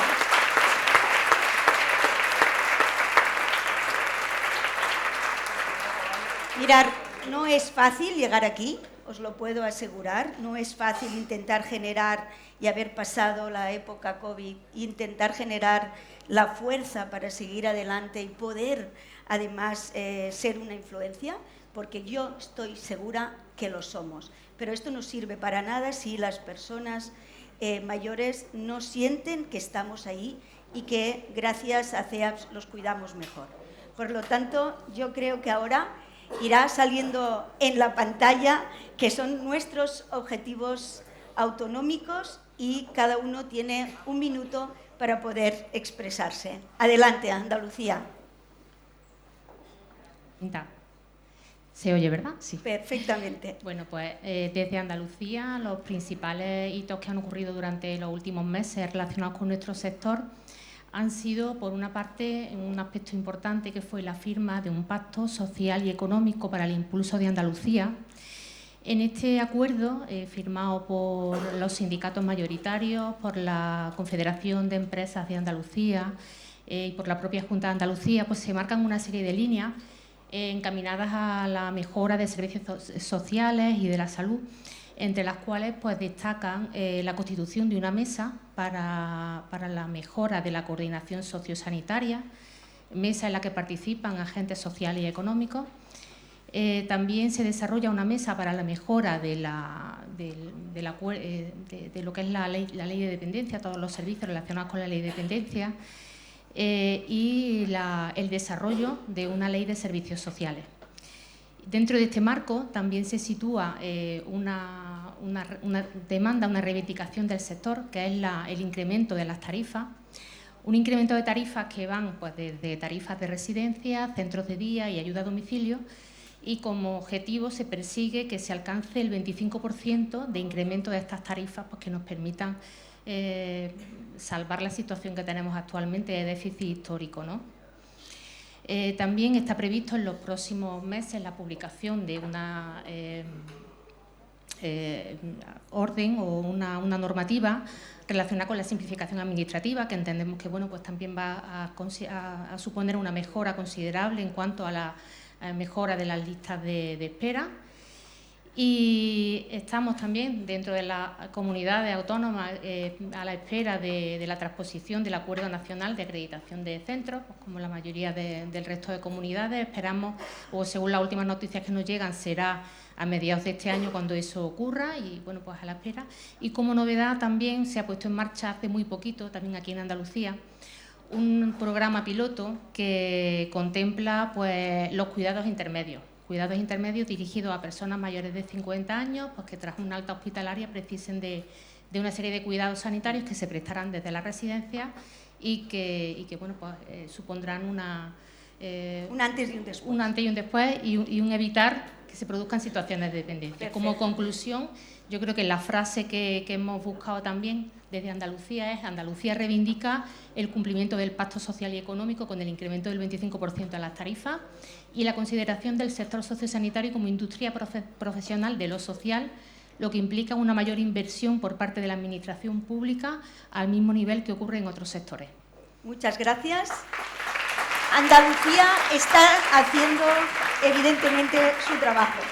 Gracias. Hola, buenos días. Desde Aragón. Desde Aragón estamos trabajando por un cambio en el modelo, pero con una financiación que sea justa y que nos permita ofrecer la atención que todos deseamos. Ha hablado Nuno de la atención centrada en la persona, y es verdad que es de reflexionar, y todos sabemos que es importante la atención centrada en las relaciones. Siempre hablamos de un equipo, la relación que existe entre la dirección de los centros y tu equipo es importante para que las cosas funcionen. Al igual que eso, la relación de nuestros profesionales con las familias, el centro con las familias, el centro con el residente es tremendamente importante. Me lo aplico, me llevo una de las muchas cosas. Buen trabajo, llevarnos cosas para casa, ¿eh? ¿Probando? Al final de la Ruta de la Plata. Si seguimos todo recto para allá, allí nos encontraréis. Tenemos otro sistema de vida, pero también encantados con nuestro territorio y nuestra vida. Nosotros, yo viendo el mapa, casi hubiera cambiado la frase y hubiera puesto poner el AVE. Sabéis que hace poco nos pusieron el AVE para Asturias. Siempre que hablábamos con la consejería decíamos, estábamos al furgón de cola de España. 1.200 euros en una plaza pública o 1.400 en un grado 3. Pues bien, al final lo que ha habido y donde nos hemos posicionado es un entendimiento. Yo diría la palabra justa. Entendimiento con la Administración, eso ha permitido que ya estén publicados como traslado a la sociedad de que los servicios no son gratuitos, que tienen un coste. Están publicados en el Boletín del Principado de Asturias y todos los asturianos, asturianas saben que una plaza residencial a día de hoy y sin nuevos sistemas de acreditación son 2.250 euros un grado 3, 2.150 un grado 2, 1.700 un grado 1. Pero es que además se han creado instrumentos de colaboración público-privada muy importantes, no son utopías, ya son hechos, y todo esto es también gracias a la colaboración con CEAPS. Como es una red Cuidas, que yo creo que por eso nos miran otras consejerías, como decía Inés antes, ahí sí que nos han adherido bastante. Es un instrumento de colaboración público-privada con intercambio de experiencias, centros comprometidos con el cambio que se quieran adherir, incluso profesionales a nivel individual como adheridos al cambio. Ya son más de 130 centros los que están participando y, de hecho, muchos grupos de trabajo dedicados a desarrollar un nuevo sistema de cuidados, ¿no? Y, por último, como traslado a la colaboración público-privada, creación de una cosa que se llama CECOEC, son 8 millones de euros dedicados a las cámaras de comercio simplemente para mejora de imagen de lo que son las residencias, los cuidados. Es un centro de competencias de cuidados de larga duración. Formación, ferias de muestras, imagen, en fin. Esperamos seguir por este camino. De hecho, buenas noticias son que sigue la misma consejera en persona y tenemos otros 4 años para ir avanzando, ¿no? Y que este AVE vaya llegando a Asturias también. Así que felicidades, porque subidas de precio así no son fáciles. Cantabria, Julia. Hola, buenos días. Me cede la palabra mi vecino, justamente, y si bien es verdad que hablamos todo el tiempo de 17 Españas y que entre mi vecino y yo hay un montón de contrastes, yo, cuando me han preguntado cuál era el desafío principal de Cantabria, he hablado de recursos humanos, he hablado de contratación de profesionales y bueno, de coordinación sociosanitaria, de los problemas endémicos un poco del sector, pero también de esta Cantabria rural, ¿no? Donde deben de consolidarse los servicios y donde no está siendo fácil trabajar. Yo no tengo muchísimo más que decir porque entiendo que todos tenemos problemas parecidos, pero sí que es verdad que reivindico a la mujer rural cántabra como persona prestadora de cuidados, que no ha sido reconocida hasta el momento y que debe profesionalizarse y tener acceso también a un empleo en el que todos los sectores implicados tenemos que, o sea, todos los elementos implicados tenemos que mejorar. Pues por la mujer cántabra y por todas las mujeres de España, ¿eh?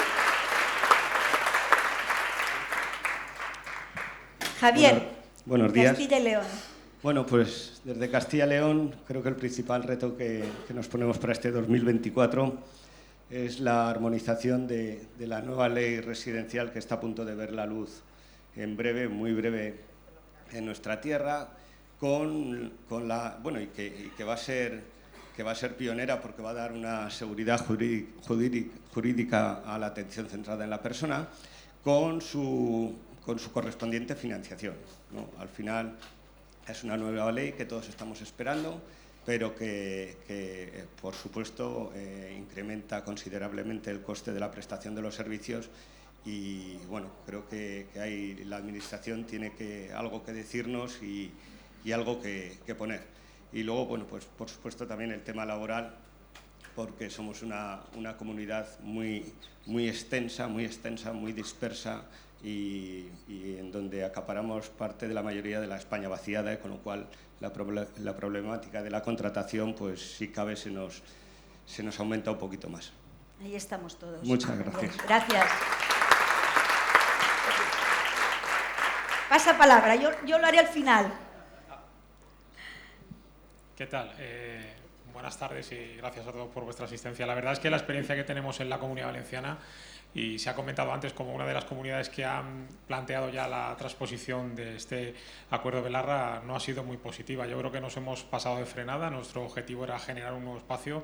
La Administración así lo planteó, pero desde luego sin el consenso, el acuerdo ni el presupuesto necesario para ello, ¿no? Ello nos lleva ahora a una situación en la cual el nuevo Gobierno, surgido de las últimas elecciones, plantea la necesidad de tener que cambiar este marco normativo, pero sin derogarlo, y en un periodo en el que estamos ahora mismo realmente en una inseguridad jurídica que desde luego no facilita pues que se puedan llevar a cabo estas inversiones, esta necesidad de creación de nuevas plazas y servicios que requerimos, ¿no? Por lo tanto, nuestro ejemplo, y yo creo que al resto de compañeros y compañeras que están aquí hoy con nosotros, es que se trabaje con la Administración, que la Administración convenzan a la Administración de la necesidad de escuchar y consensuar el nuevo modelo, hablando con sindicatos, con patronales, con personas usuarias, con familiares, con todos los grupos de interés que hay, con el objetivo de que el modelo se pueda hacer crecer de una manera sostenible y con una buena base, ¿no? Porque si no, el resto lo que va a generar es inseguridad jurídica y precisamente todo lo que busca, o lo contrario, lo que buscábamos, que ese bloqueo del sistema. Así que si tenemos algún consejo, o si nos lo permitís que poder dar desde la Comunidad Valenciana, es que trabajéis por el consenso y por trabajar de manera conjunta. Sí.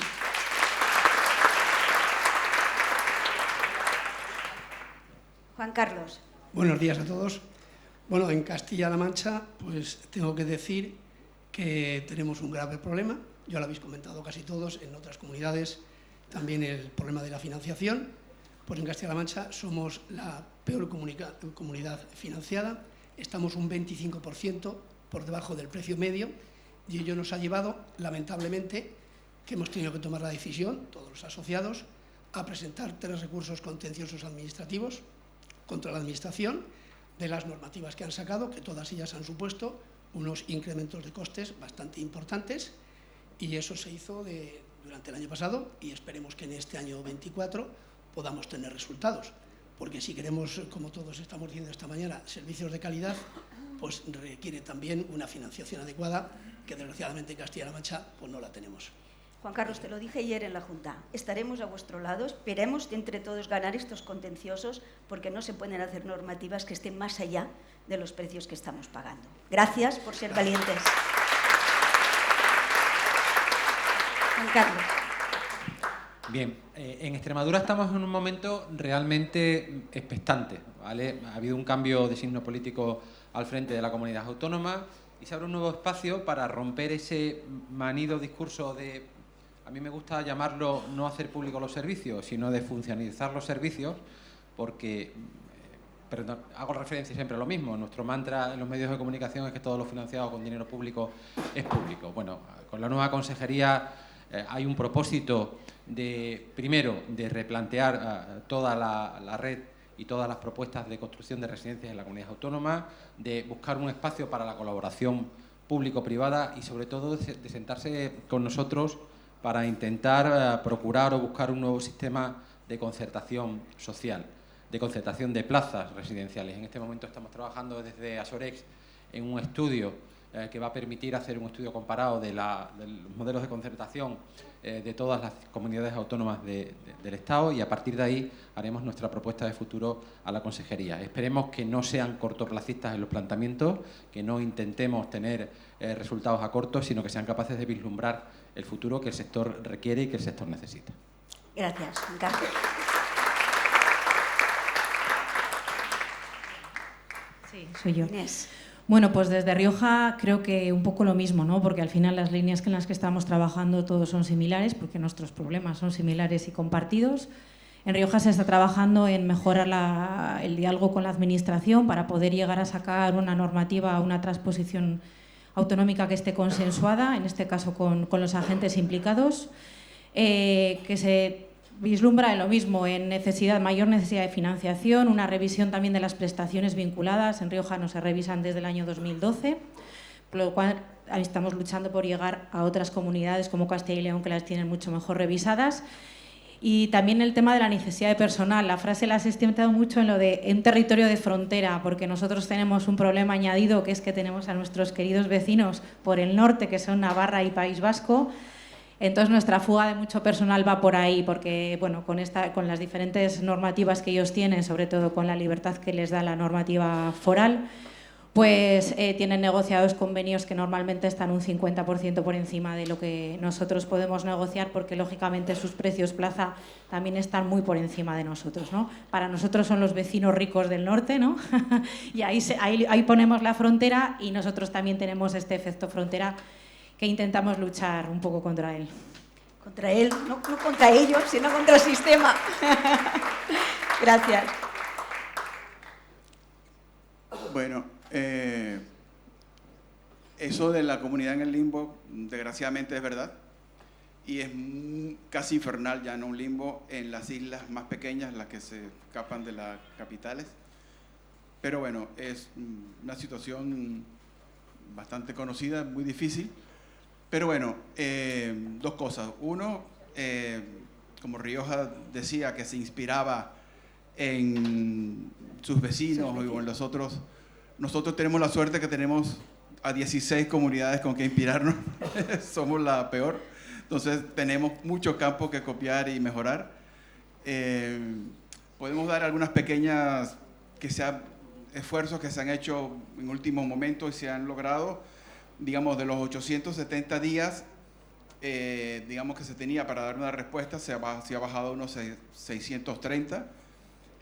Por primera vez se logró llevar a 40.000 personas ya atendidas. Y ahora, recientemente, con la Dirección de Dependencia, hemos empezado a tener diálogo y han manifestado pareciera real hasta ahora, ganas de solventar sobre todo la cantidad de personas que ya han sido aprobadas la resolución, pero todavía no se les ha entregado nada, ¿no? Entonces, como decía una frase que se me olvidó cinta al principio, que eran no sé cuántas mil personas que todavía... 192.000. Vale. Al limbo. De esas, 6.759 son canarias. Ese es nuestro objetivo, de que estas personas logren lo que necesitan y se merecen. Gracias. Y este año vamos a Canarias, ¿eh? A Canarias, a Rioja y a Cantabria. Pilar. Bueno, buenos días a todos. Un gustazo compartir con todos los compañeros y con todos los que estamos aquí una realidad tan común y a la vez tan diversa, ¿no? Cuando nos vemos así.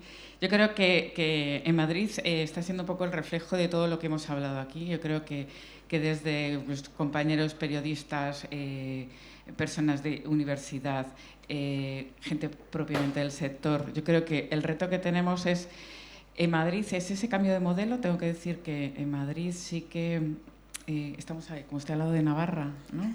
Estamos al otro lado. Es verdad que no entró al acuerdo de acreditación y sí se está trabajando dentro de ese marco que establece el propio acuerdo, ¿no? Pero sí estamos trabajando en que es un modelo, ¿no? Y estamos permitiéndonos, además, como también hemos tenido cambio de consejera, de equipo, sí estamos entrando, no sabemos en qué desbocará todo esto, pero sí en escuchar qué significa ese trabajo en red, no solo de residencias, que es verdad que... Y pido disculpas porque es verdad que tendemos a hablar mucho de residencia, pero la red son los centros de día, la ayuda a domicilio, la teleasistencia, en algo que se ha planteado en esta sala, ¿no? de cómo los diferentes servicios y la red vecinal incluso, ¿no? Tenemos que ir trabajando. Y sobre todo en Madrid es verdad que tuvimos una subida de precios importante en el último acuerdo marco, pero también una subida de ratios, ¿no? Entonces entramos también en este lenguaje, la subida de ratios, que significa mayores costes, convenio alto, cualificación, capacitación. Pues estamos trabajando también con la comunidad en el tema de la capacitación. Es verdad que hay un reto, que creo que una cosa es que todo el mundo esté acreditado, como habéis mostrado antes en el 2008, ¿no? Todo el mundo tenía que estar acreditado.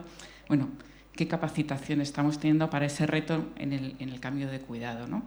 Y sobre todo, yo insisto mucho con las administraciones, cuanto más estemos en un lenguaje de ratio y de ese nivel de coste, socialmente no sé si estamos preparados para llegar a ese tope, porque hay un tope en todo, ¿no? Entonces, empezamos a hablar de una transversalidad en los diferentes servicios y en la manera de entender el cuidado, o llegar a un punto, bueno, pues que será insostenible, sobre todo yo siempre digo para una clase media que ni estará acogido por la plaza pública, pero tampoco tendrá acceso a ese nivel estupendo, ¿no? Que tienen en Reino Unido, que a todos nos maravilla, pero que no le podemos tener, ¿no? Ese es un poquito el planteamiento y sobre todo la necesidad, y en esto también ha comentado algún compañero, nosotros insistimos, aunque hoy escucharlo, digo, no estoy tan loca, ¿no? En la necesidad también de trabajarlo en los currículos académicos, el concepto de cuidado. Si no transformamos el concepto de cuidado, lo que es el envejecimiento, es imposible que en un transcurso de 20 años podamos hacer nada. O sea, o es muy complicado, ¿no? No hay que ser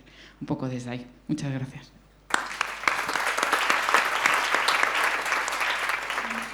Bueno, a mí me toca cerrar. Y por alusiones, la verdad es que nos llevamos muy bien con la gente de La Rioja, el País Vasco, sobre todo cuando hay un buen vino de Rioja en la mesa. Sobre todo. Bueno, yo destacaría en Navarra realmente es una colaboración público y privada realmente eficaz, es decir, tenemos una gran traducción. Coincido con José María que el acuerdo ha sido un desastre, y el paradigma es lo que Josep de Martí ha definido como el caso Elizondo, ¿no? El caso Elizondo, que es la primera residencia que ha reducido un 30% sus plazas para adecuarse al acuerdo de Larra. Ha perdido plazas en una zona de carencia de plazas, ¿no? Llevamos un poco a ese despropósito, por eso decía que no sé si somos los más listos o los más tontos, pero realmente es un contrasentido. Yo pongo el foco en la época pospandemia en un tema que no podemos renunciar y que yo creo que tenemos que tener claro. Las personas que viven en residencias tienen un derecho que no pueden renunciar, que es una atención sanitaria de calidad pública, de calidad y universal. Y es algo que nosotros vamos a defender y estamos defendiendo y vamos a pelear porque realmente es un derecho que ahora mismo se está produciendo una discriminación clarísima en la atención sanitaria de esas personas, ¿no? Y por otro lado, la otra línea de pelea va a ser la inclusión de las personas con el reconocimiento de grado de moderados dentro del sistema que ahora mismo en Navarra no están dentro del sistema, ¿no? Y van a ser los dos puntos que en los próximos años pues vamos a pelear. Pues muchas gracias. Si tocamos un poquito para aquí, porque yo esta gente no la veo. Mirad, se terminó el tercer baby boom. Aquí se termina. Si alguien nos quiere acompañar, estaremos por aquí. Vamos a seguir nosotros. Ayer hicimos una reunión. ¿Cómo estamos en Cataluña? Pues muy fácil. En Cataluña seguimos trabajando, seguimos negociando. Estamos ya con una situación de que tenemos encima de la mesa una cartera de servicios que no se analizó desde el año 2010 y la estamos analizando. Pero lo importante es que le estamos poniendo precio, costes. Y esto lo está haciendo conjuntamente con la Administración. Porque hizo una cosa el señor Montoro, y es que nos dejó a todos sin financiación, a todos, porque no, evidentemente quitó la desindexación y esto ha sido para nuestro sector un verdadero desastre. Pero seguiremos avanzando y haremos que además avancen también los sueldos de nuestros trabajadores. Pero tenemos ganas, tenemos mucha fuerza y sobre todo somos muy conscientes de lo difícil que es nuestro sector. Muy, muy conscientes. No hay nadie aquí que os dedicáis a lo mismo que nosotros, que no sepáis que la situación realmente es complicada. Yo solo puedo dar las gracias. Ya lo veis, qué maravillosa junta directiva. Ayer fue un placer poder hacer esta reunión que disfrutamos todos. Gracias a todos, gracias a la mesa de familiares que nos habéis acompañado, a Josep, a Aitor, Mariano, Fernando, Elsa, Sacramento, Nuno, que nos ha dejado con el precio que estamos ahí todos queriendo ir a verte, ¿no? Pero esto es bueno porque esto lo que hace es que tengamos ganas de seguir avanzando. Me ha estimulado palabras tanto de Mariano, de Fernando, de todo el mundo que nos ha dicho, ¿no?, aquello tan bonito como tenéis que formar, tenéis que empezar, no tenéis que parar, porque sois vosotros el sector y yo estoy convencida que nosotros lo vamos a conseguir. A estas 249 personas que finalmente habéis entrado en la sala, según los datos que me ha pasado Esther, al hashtag activo a toda la mañana. Y sobre todo, yo no quiero que pase lo que ha pasado, Fernando, a esta señora de Rotterdam. Nosotros aquí en España trabajamos por ello. Trabajamos por dar servicio a las 192 personas que están en el limbo de la dependencia y para que no haya esta soledad tan dura que pueda haber que una persona durante 10 años, nadie, absolutamente nadie, la encuentre a faltar. Esto en nuestro país no debe pasar y para eso está CEAPS, para que esto no pase. Yo no quiero terminar sin ninguna otra manera que confianza, transparencia y 192.000 personas que hay que recibir servicio lo antes posible. Gracias a todos ustedes y sobre todo a todos vosotros.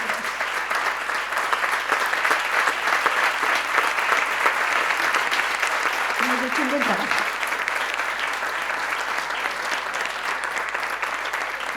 ¿Nos hacemos una foto o qué? Venga, va. Como al revés. Así, para que salgáis todos. Venís para aquí delante, va. Que estas cosas la tienen las redes. Venid aquí delante. Todos. Peor. Como más aquí me dicen peor, ¿eh? Se ve que no acabó. Venga, va. Muy bien, José María. Vamos a intentarlo, sí. José María, tú tira, que algo haremos.